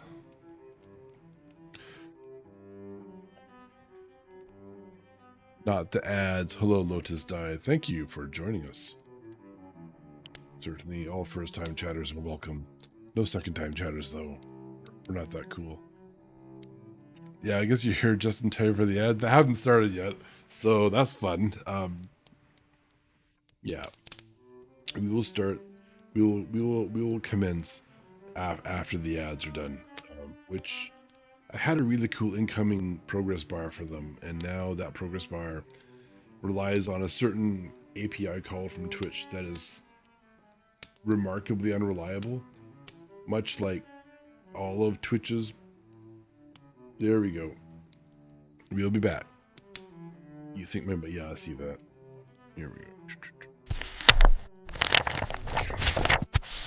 I think for the incoming timer, I'm going to just have to stick with the error multiplier of 2, and then for the ad banner, when the ads are actually triggered, that's the only sort of seemingly accurate API call that Twitch has regarding ads. I can just have that reset the incoming progress bar to hide it, to kind of shuffle it out of the way, so it's not kind of that awkward thing that's kind of peeking out from behind the ad banner. Yeah. Right. Let us continue. We are moving on to Mina Harker's journal. 5 October, 5 p.m. Our meeting for report. President, Professor Van Helsing, Lord Godalming, Dr. Seward, Mr. Quincy Morris, Jonathan Harker, Mina Harker. Dr. Van Helsing described what steps were taken during the day to discover on what boat and whither bound Count Dracula made his escape. As I knew that he wanted to get back to Transylvania, I felt sure that he must go by the Danube mouth. Danube? Danube. By the mouth of something, or by somewhere in the Black Sea, since by that way he come. It was a dreary blank that was before us. Omni ignotum pro magnifico. One word at a time is good, right? That's it. Danube. Yeah, that's what I said. And so, with heavy hearts, we start to find what ships leave for the Black Sea last night. He was in sailing ship, since Madame Mina tell of sails being set, those not so important as to go in your list of the shipping in the Times. And so we go, by suggestion of Lord Godalming, to your Lloyds, where are a note of all ships that sail, however so small.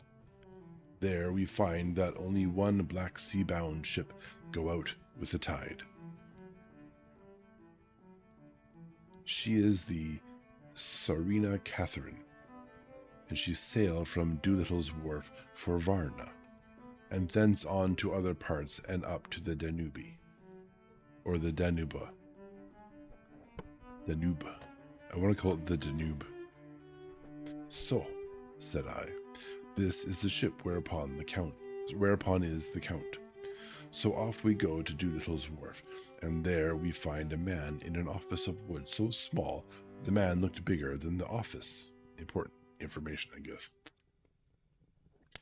From him we inquire of the goings of the Tsarina Catherine. He sware much, and he red face and loud of voice, but he good fellow all the same. And when Quincy gave him something from his pocket, which crackle as he roll it up, and put it in so small bag which he have hid deep in his clothing, he still better fellow and humble servant to us. He come with us, and ask many men who are rough and hot. These be better fellows too, when they have been no more thirsty.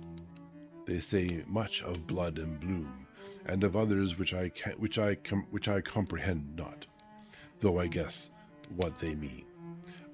But nevertheless, they tell us all things which we want to know. They make known to us among them how last afternoon at about 5 o'clock comes a man so hurry, a tall man, thin and pale, with high nose and teeth so white, and eyes that seem to be burning, that he be all in black, except that he have a hat of straw which suit not him or the time.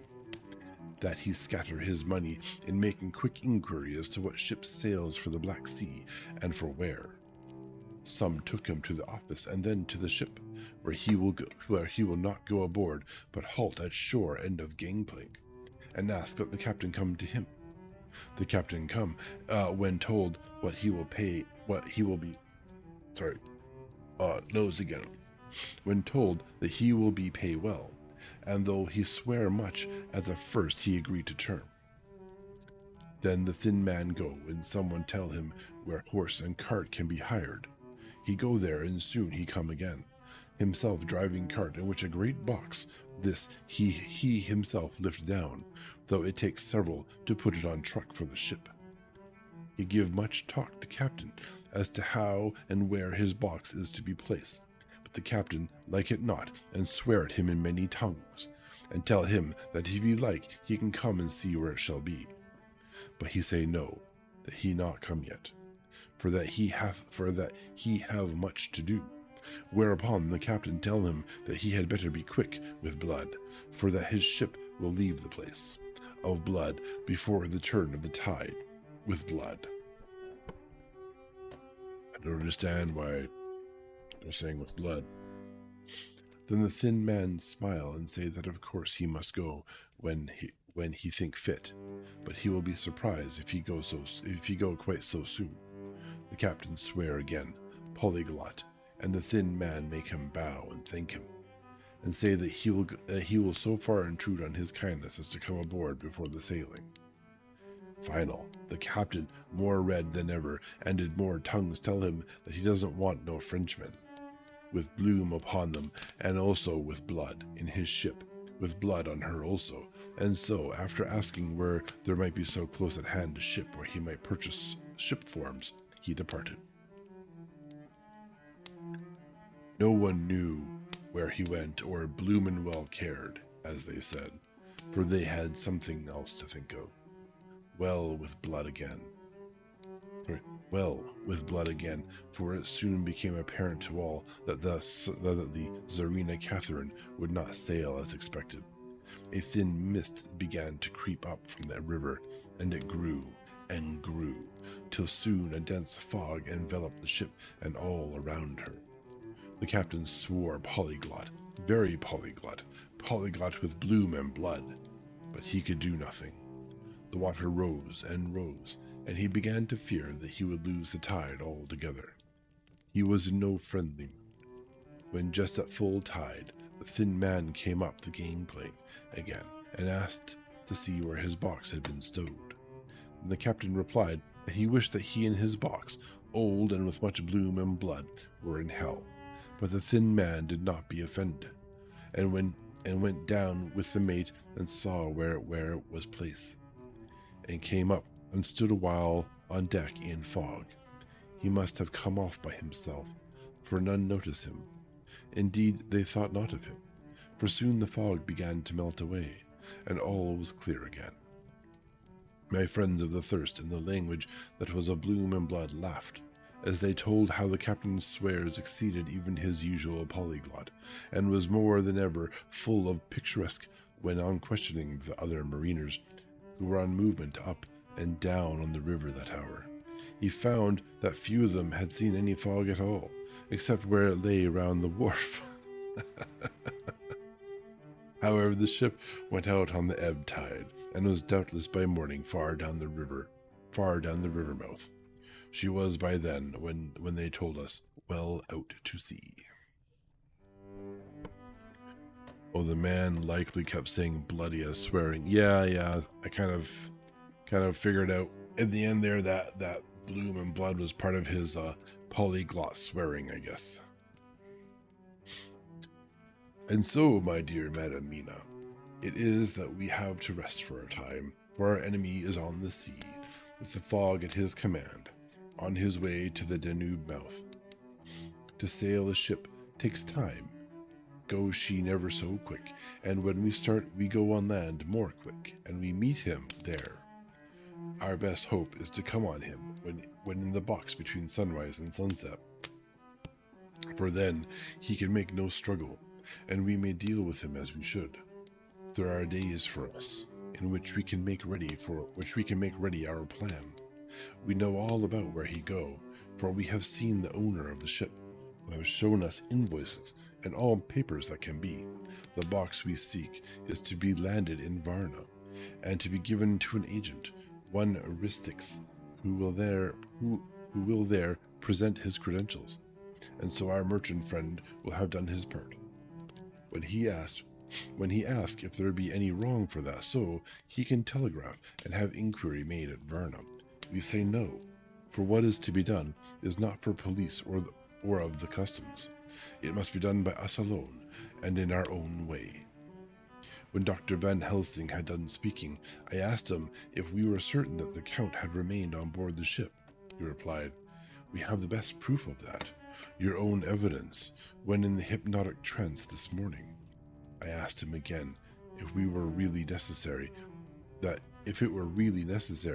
they should pursue the Count, for I dread Jonathan leaving me, and I know that he would surely go if the others went. He answered in growing passion, at first quietly. As he went on, however, he grew more angry and more forceful, till in the end we could not but see wherein was at least some of that personal dominance which made him so long a master amongst men. Jonathan, a master amongst men. By the standards of the times of this book, Jonathan has probably not met that standard at all ever once. So, except for crawling out of a building. Yeah, crawling down the outside of a castle, that's probably considered very manly. Probably. Crying in the skirts of his wife, less so. But by today's standard, more human. Yes, it is necessary.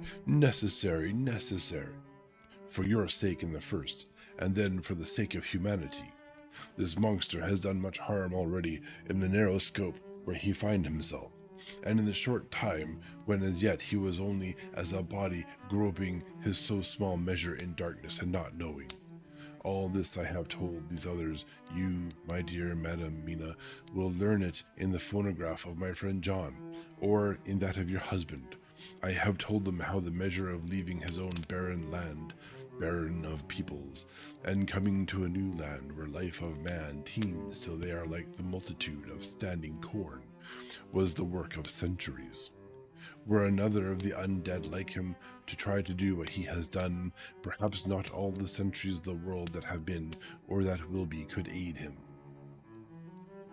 So much text. With this one, all the forces of nature that are occult and deep and strong must have worked together in some wondrous way. The very place where he have been alive, undead for all these centuries, is full of strangeness of the geologic and chemical world. There are deep caverns and fissures that reach none know whither. There have been volcanoes, some of whose openings still send out waters of strange properties, and gases that kill or make to vivify. Doubtless, there is something magnetic or electric in some of these combinations of occult forces which work for physical life in a strange way. Yeah, we call those just... none of those are occult, but okay. And in himself were from the first some great qualities. In a hard and warlike time, he was celebrate that he have more iron nerve, more subtle brain, more braver heart than any man. In him, some vital principle have in strange way found their utmost, and in his body keep strong and grow and thrive, so his brain grow too. All this without that diabolic aid. Without that diabolic aid which is surely to him, for it have to yield to the powers that come from and are symbolic of good. And now this is what he is to us. He have infect you. Oh, forgive me, dear, that I must say such, but it is for good of you that I speak. He infect you in such wise that even if he do no more, you have only to live in your own old sweet way, and so in time death, which is of man's common lot, and with God's sanction, shall make you like to him. This must not be. We have sworn together that it must not. We are thus ministers of God's own wish, that the world and men for whom his Son died will not be given over to monsters, whose very existence would defame him. He have allowed us to redeem one soul already, and we go out as the old knights of the cross to redeem more. Like them, we shall travel towards the sunrise, and like them, if we fall, we fall in good cause. He paused, and I said, but will not the Count take his rebuff wisely? Since he has been driven from England, will he not avoid it, as a tiger does the village from which he has been hunted? Ha, he said. That is, okay, your simile of the tiger good for me, and I shall adopt him. Your man-eater, as they of India call the tiger who has once tasted blood of the human, care no more for the other prey, but prowl unceasing until he get him. This that we hunt from our village is a tiger too, a man-eater, and he never ceased to prowl. Nay, in himself he is not one to retire and stay afar. In his living life, he go over the Turkey frontier and attack his enemy on his own ground. He be beaten back, but did he stay? No. He come again and again and again. Look at his persistence and endurance. With the child brain that was to him, he have long since conceived the idea of coming to a great city. What does he do? He find out the place of all the world he find out the place of all the world most of promise for him. Then he deliberately set himself down to prepare for the task. He find in patience just how is his strength, and what are his powers. He study new tongues. He learn new social life, new environment of old ways, the politic, the law, the finance, the science, the habit of a new land, and a new people who have come to be since he was. His glimpse that he have had whet his appetite, only and in keen his desire. Nay, it help him to grow as to his brain, for it all proved to him how right he was at the first in his surmises. He have done this alone, all alone, from a ruined tomb in a forgotten land. What more may he not do when the greater world of thought is open to him? He that can smile at death as we know him, who can flourish in the midst of diseases that kill off whole peoples. Oh, if such an one was to come from God, and not the devil, what a force for good might he be in this old world of ours. But we are pledged to set the world free. Our toil must be in silence, for our efforts all in secret, for this enlightened age. When men believe not even what they see, the doubting of wise men would be his greatest strength. It would be at once his sheath and his armor, and his weapons to destroy us, his enemies who are willing to peril even our own souls for the safety of one we love, for the good of mankind, and for the honor and glory of God. On he rambles. After a general discussion, it was determined that for tonight nothing be definitely settled. Let me spit that sentence out. After a general discussion, it was determined that for tonight nothing be definitely settled, that we should all sleep on the facts and try to think out the proper conclusions. Tomorrow at breakfast we are to meet again, and after making our conclusions known to one another, we shall decide on some definite cause of action. I feel a wonderful peace and rest tonight. It is as if some haunting presence were removed from me. Perhaps my surmise was not finished. Could not be, for I caught sight in the mirror of the red mark upon my forehead, and I knew that I was still unclean. Dr. Seward's Diary, 5 October. We all rose early, and I think that sleep did much for each and all of us. When we met at early breakfast, there was more general cheerfulness than any of us had ever expected to experience again. It is really wonderful how much resilience there is in human nature. Let any obstructing cause, no matter what, be removed in any way, even by death, and we fly back to first principles of hope and enjoyment. More than once as we sat around the table, my eyes opened in wonder whether the whole of the past days had not been a dream. It was only when I caught sight of the red blotch on Mrs. Harker's forehead that I was brought back to reality. Even now, when I am gravely revolving the matter, it is almost impossible to realize that the cause of all our trouble is still existent. Even Mrs. Harker seems to lose sight of her trouble for whole spells. It is only now and again, when something recalls it to her mind, that she thinks of her terrible scar. We are to meet here in my study in half an hour and decide on our course of action. I see only one immediate difficulty. I know it by instinct rather than reason. We shall all have to speak frankly, and yet I fear in some mysterious way poor Mrs. Harker's tongue is tied. I know that she forms conclusions of her own, and from all that has been, I can guess how brilliant and how true they must be, but she will not, or cannot, give them utterance. I have mentioned this to Van Helsing, and he and I are to talk it over when we are alone. I suppose it is some of that horrid poison which has got into her veins beginning to work. The Count had his own purposes when he gave her what Van Helsing called the vampire's baptism of blood. Well, there may be a poison that distills itself out of good things in an age when the existence of potatoes is a mystery. We should not wonder at anything. One thing I know, if my instinct be true regarding poor Mrs. Harker's silences, then there is a terrible difficulty, an unknown danger, in the work before us. The same power that compels her silence may compel her speech. I dare not think further, for so I should in my thoughts dishonor a noble woman. Van Helsing is coming to my study a little before the others. I shall try to open the subject with him. Later. When the professor came in, we talked over the state of things. I could see that he had something on his mind which he wanted to say, but felt some hesitancy about broaching the subject.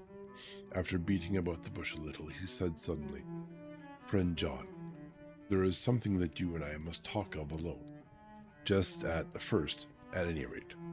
Later, we may have to take the others into our confidence." Then he stopped, so I waited, and he went on. Madame Mina, our poor, dear Madame Mina, is changing.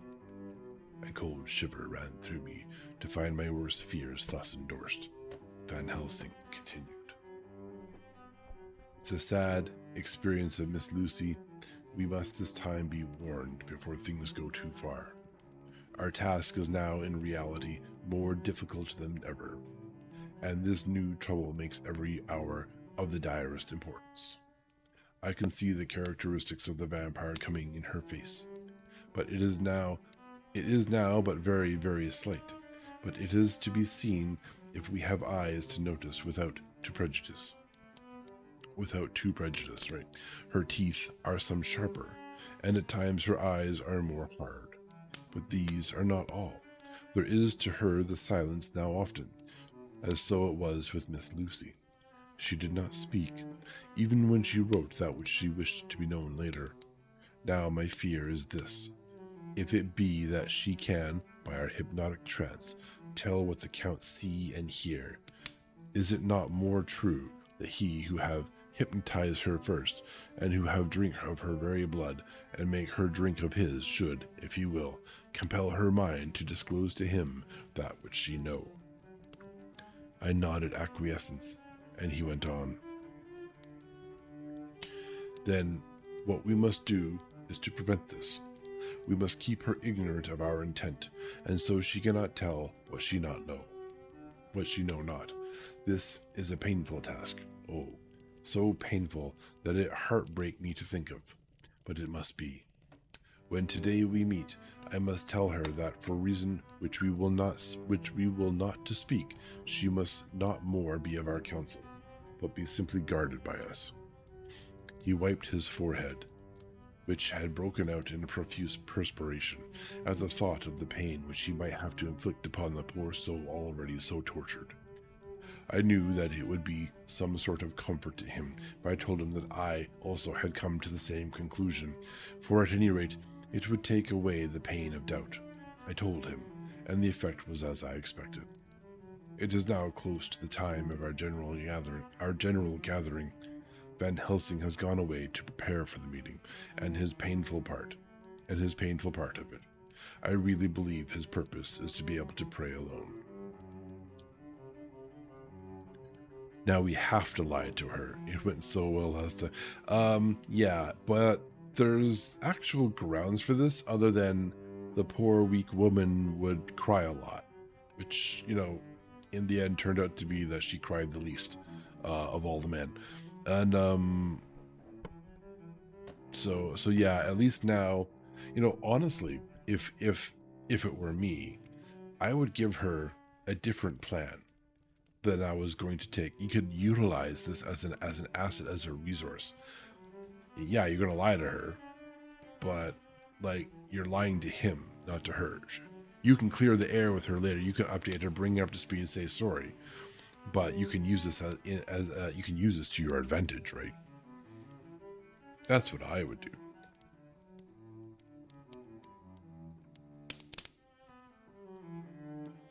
Later, at the very outset of our meeting, a general personal relief was experienced by both Van Helsing and myself.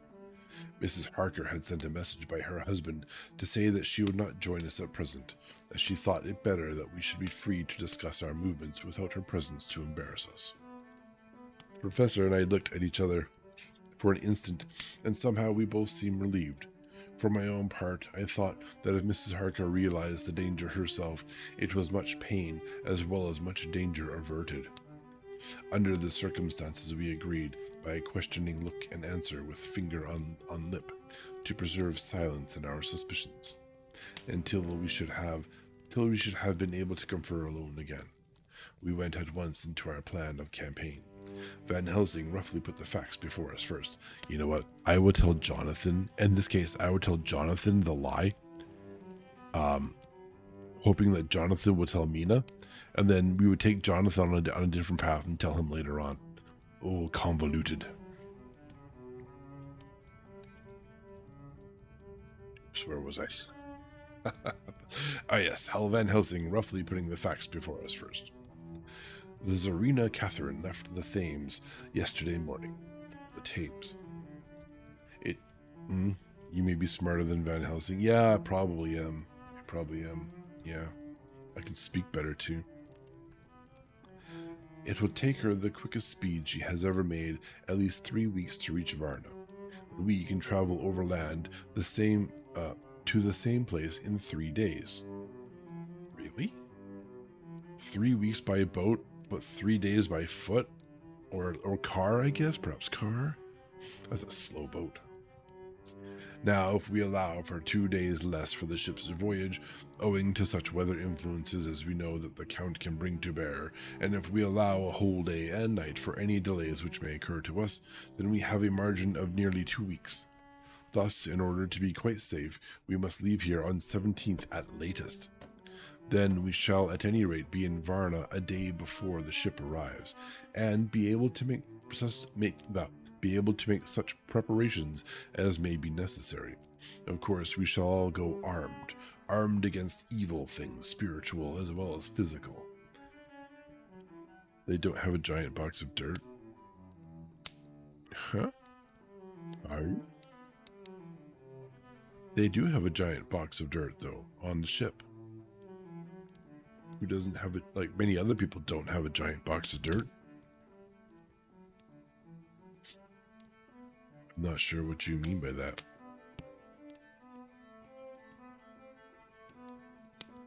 Here, Quincy Morris added, the Count has to go by ship because of the... Yeah, but he could... The boys don't... But couldn't he just put it in the back of a truck or something? Like... How big is this dirt? I mean, I guess it's pretty darn big. Oh, okay. No trucks allowed. Got it.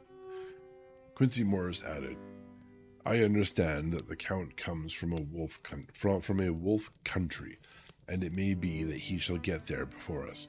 I propose that we add Winchesters to our armament. I have a kind of belief in a Winchester when there is any trouble of that sort around. Do you remember, Art, when we had the pack after us at Tobolsk? What we wouldn't have given then for a repeater apiece. Good, said Van Helsing. Winchesters it shall be. Quincy's head is level at all times, but most so when there is to hunt. Metaphor be more dishonor to science than wolves be of danger to man. In the meantime, we can do nothing here, and as I think that Varna is not familiar to any of us, why not go there more soon? It is as long to wait here as there. Tonight and tomorrow we can get ready, and then, if all be well, we four can set out on our journey. We four? Said Harker interrogatively, looking from one to another of us. Of course, answered the professor quickly. You must remain to take care of your so sweet wife. Harker was silent for a while, and then said in a hollow voice, Let us talk of that part of it in the morning. I want to consult with Mina. I thought that now was the time for Van Helsing to warn him not to disclose our plans to her, but he took no notice. I looked at him significantly and coughed. For answer, he put his fingers on his lips and turned away. Oh, did Van Helsing hear me? Is he planning the plan that I planned? Maybe he's not so dumb after all. Jonathan Harker's Journal, 5 October afternoon. For some time after our meeting this morning, I could not think. The new phases of things leave my mind in a state of wonder which allows no room for active thought. Mina's determination not to take any part in the discussion set me thinking, and as I could not argue the matter with her, I could only guess. I am as far as ever from a solution now. The way the others received it too puzzled me. The last time we talked of the subject, we agreed that there was to be no more concealment of anything amongst us. Mina is sleeping now, calmly and sweetly like a little child. Her lips are curved and her face beams with happiness. Thank God, there are such moments still for her. Later, how strange it all is. I sat watching Mina's happy sleep and came as near to being happy myself as I suppose I shall ever be. As the evening drew on and the earth took its shadows from the sun sinking lower, the silence of the room grew more and more solemn to me. All at once, Mina opened her eyes and looked at me tenderly, said, "Jonathan, I want you to promise me something on your word of honor.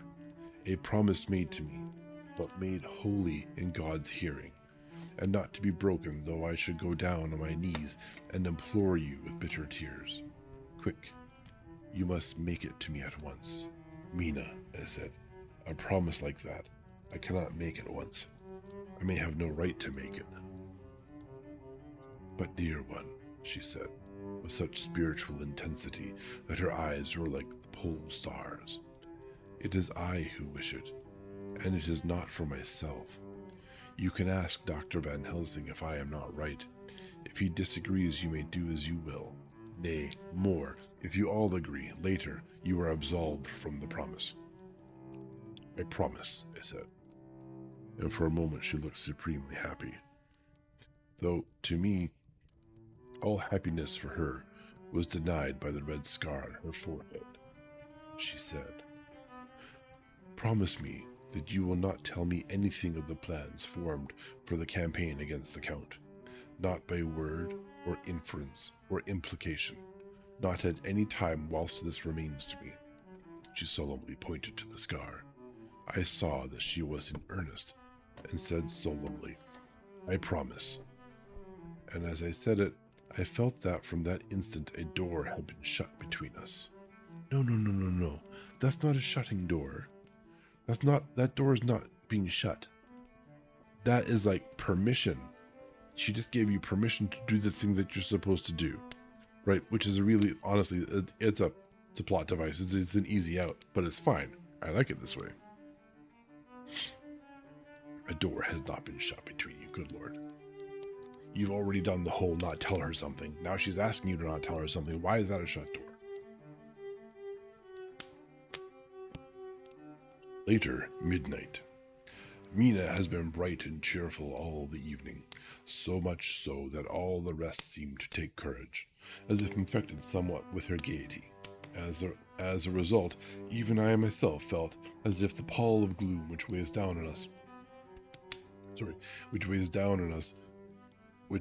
down, were somewhat lifted. We all retired early. Mina is now sleeping like a little child, and it is a wonderful thing that her faculty of sleep remains to her in the midst of her terrible trouble. Thank God for it, for then at least she can forget her care. Perhaps her example may affect me as her gaiety did tonight. I shall try it. Oh, for a dreamless sleep. I prefer dreamless sleeps. More restful. 6 October, morning. Another surprise. Mina woke me early, about the same time as yesterday, and asked me to bring Dr. Van Helsing. I thought that it was another occasion for hypnotism, and without question went for the professor. He had evidently expected some such call, for I found him dressed in his room. His door was ajar, so that he could hear the opening of the door of our room. He came at once. As he passed into the room, he asked Mina if the others might come too. "No," she said quite simply. "It will not be necessary. You can tell them just as well. I must go with you on your journey." Dr. Van Helsing was as startled as I was. After a moment's pause, he asked, "But why?" "You must take me with you. I am safer with you, and you shall be safer too." "But why, dear Madam Mina?" Sorry, nose hairs again.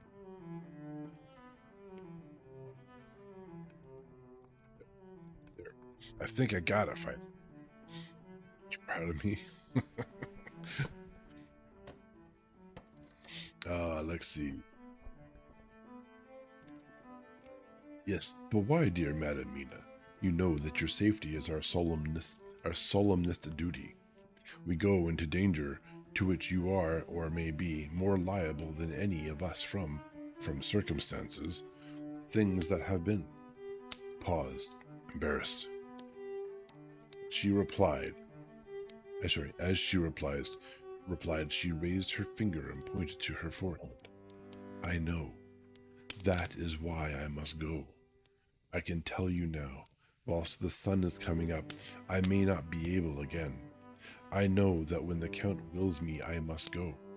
I know that if he tells me to come in secret, I must come by wile, and by any device and hoodwink even Jonathan.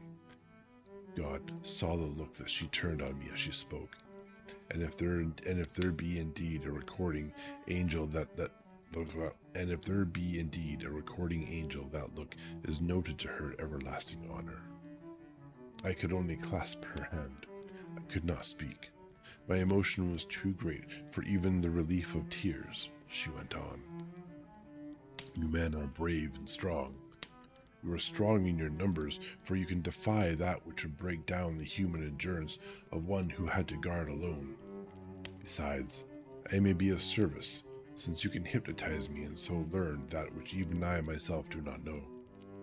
Dr. Van Helsing said very gravely, Madam Mina, you are, as always, most wise. You shall come with us, and together we shall do that which we go forth to achieve. When he had spoken, Mina's long spell of silence made me look at her. She had fallen back on her pillow asleep. She did not even wake when I had pulled up the blind and let the sunlight which flooded the room. Van Helsing motioned to me to come with him quietly.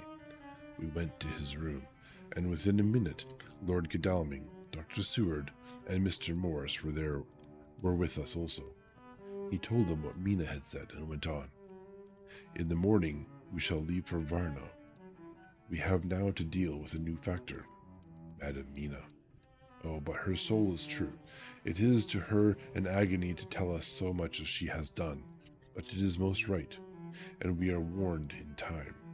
There must be no chance lost, and in Varna we must be ready to act the instant when that ship arrives. Anyone else think that Dracula was manipulating Mina at that moment? What shall we do exactly? Asked Mr. Morris laconically. The professor paused before replying. We shall at the first board that ship. Then, when we have identified the box, we shall place a branch of the wild rose on it. This we shall fasten, for when it is there, none can emerge. So at least says the superstition. And to superstition we must trust at the first. It was man's faith in the early, and have its roots in faith still. Then, when we get the opportunity that we seek, when none are near to see, we shall open the box, and all will be well. It's like, and profit. Such a detailed plan. I shall not wait for any opportunity, said Morris. When I see the box, I shall open it and destroy the monster, though there were 1,000 men looking on, and if I am to be wiped out for it the next moment. I grasped his hand instinctively and found it as firm as a piece of steel. I think he understood my look. I hope he did. Good boy, said Dr. Van Helsing. Brave boy. Quincy is all man. God bless him for it. My child, believe me, none of us shall lag behind or pause from any fear. I do but say what we may do. I do but say what we may do, what we must do. But indeed, we cannot say what we shall do. There are so many things which may happen, and their ways and their ends are so various that until the moment we may not say. We shall all be armed, in all ways, and when the time for the end has come, our effort shall not be lack. Now, let us today pull all our affairs in order. Let all things which touch on others dear to us, and who on us depend, be complete. For none of us can tell what or when or how the end may be. As for me, my own affairs are regulate, and as I have nothing else to do, I shall go make arrangements for the travel. I shall have all tickets and so forth for our journey. There was nothing further to be said, and we parted. I shall now settle up all my affairs of earth, and be ready for whatever may come. Later. It is all done. My will is made, and all complete. Mina, if she survive, is my sole heir. If it should not be so, then the others who have been so good to us shall have remainder. It is now drawing towards the sunset. Mina's uneasiness calls my attention to it. I am sure that there is something on her mind, which the time of exact sunset will reveal. These occasions are becoming harrowing times for us all. For each sunrise and sunset opens up some new danger, some new pain, which however may in God's will be means to a good end. I write all these things in the diary, since my darling must not hear them now. But if it may be that she can see them again, they shall be ready. She is calling to me. Ah, Neff. Thank you for the raid. Just wanted to finish those few lines. We're actually wrapping up now. Awesome. For those who don't know, because I am the extremely famous long streaming VTuber Sidoen. I've been streaming for 20 years, I think. It'd be a raid train, that's right. Oh, look, creative. Saw you streaming earlier today too. I hope your streams went well. I do. Just by yourself. Can I get 2 follows, but not on the same account? That doesn't work. I got the beard. I had to have jiggle physics, right? I had to have jiggle physics. It just seemed so appropriate. Yeah, I was there for a moment. Yeah, I tried to stop by. We were watching Twitch and so forth with our dinner a little earlier on, and then there's a whole bunch of librarians streaming. So I tried to make time, but then the stream had to start, and well, you know how that goes. Yeah. It's awesome. I think I rated into you with Vexing Cat. Vexing Cat? My beard don't jiggle, it rolls. you can craft. Did my thing crash? No, didn't I? Just delayed. Vex, yeah. Vex. She's a good reader too. And as I was saying, sorry, I am Sidoen. I am the librarian of this library here. There are many lovely libraries. I do readings. We are just finishing tonight. I read on Mondays and Wednesdays. I game on Fridays and Sundays too. But we're wrapping up for tonight. We have 3 more chapters. We're going to finish Dracula on Wednesday. The reading times are usually 6 p.m. PDT or PST. We're on the West Coast, so yeah, she's a lovely lady from what I've seen. I think I follow her too. As you said the first time you rated me, librarians, we need to stick together, and I concur. I think that's a fantastic idea. Yeah. I call these read and reacts. These reading streams. I don't intend them to be the pure audiobook experience. I don't think from what I've watched, I think neither does Neff or many of the others. Being very free to talk in the midst of reading, I also react to the books themselves. And to this particular book, I am quite, I think, offended sometimes at the sexism. I gotta work on that. It's just a story. It's a plot device. It's a product of its time. Yeah. Sometimes I gotta make funny little comments. I'm trying to get over that somewhat. But yeah, these things are what they are, right? I think it's good to call it out. At least I'm not dumping all over capitalism, although I'm not exactly opposed to that either. I think, Neff, every time I've seen a raid into your stream, that's been part of your identity, so that's an awesome identity. Friend, of course, you've been streaming a long time. Please feel free to take off and go give yourself some after stream care. I'll be raiding soon here anyways. I don't think anyone will be. It's kind of your gimmick. I'll leave the anti-capitalism to you. I think it is a noble goal. But yeah, certainly for yourself. I will rant about other things, like, I guess, equity and equality, perhaps bigotry in general. That can be my gimmick, perhaps, or anti bigotry, of course. Let's be clear. All right, is there even anyone to raid into at this point in time? Let's go take a look. Yeah, because we really are at the end here. Go lay on the floor till your back relaxes. You shrimp too hard, you gotta sit up. You gotta sit up, brother. You gotta be straight in the back. Put your butt in the back of that seat. To Aharid. Dory, Aharid is probably one of the easier words I've had to read tonight. We've canceled a word. We canceled a word. What was the word, Valena? It was, where was I? I'm scrolling through chat now.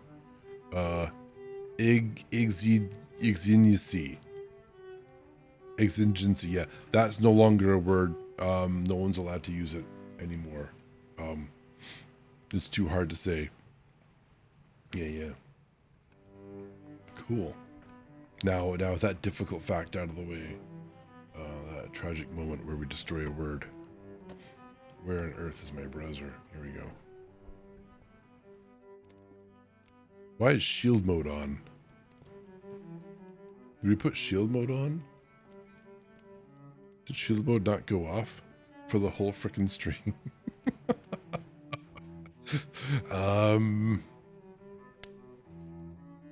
That's not, isn't, okay, so, alright, no, I just have a, okay, cool, I have a browser that's not updated. We've been having a lot of browsers that aren't updated these days. Oh, okay, no, that's, there we go. I think I was on your stream when you rated in, so I'm actually rating myself now. I'm sure Twitch loves that, a plan. That's a great plan, right? What do we have here for people? I want to raid into another reader, of course. There's an affiliate anniversary there. Here's The Whisperer. Oh, The Whistler by Nick Medina. Uptime 1 minute or 1 hour and 4 minutes. That's probably a decent one to go into. Yeah. Kintran isn't reading tonight. It's got Twitch my own back. Okay, so I'm not sure I'm familiar with Kintran. Maybe I'll look Kintran up another night then, if they're not reading tonight. There are some other VTubing reading folk. Kind of like the corner and we want to target, right? Let's try this person.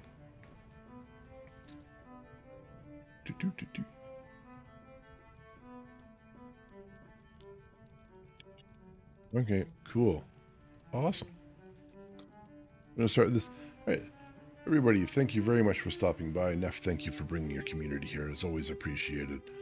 Before everyone departs, please do remember to return your reading materials to the shelves and be kind to one another.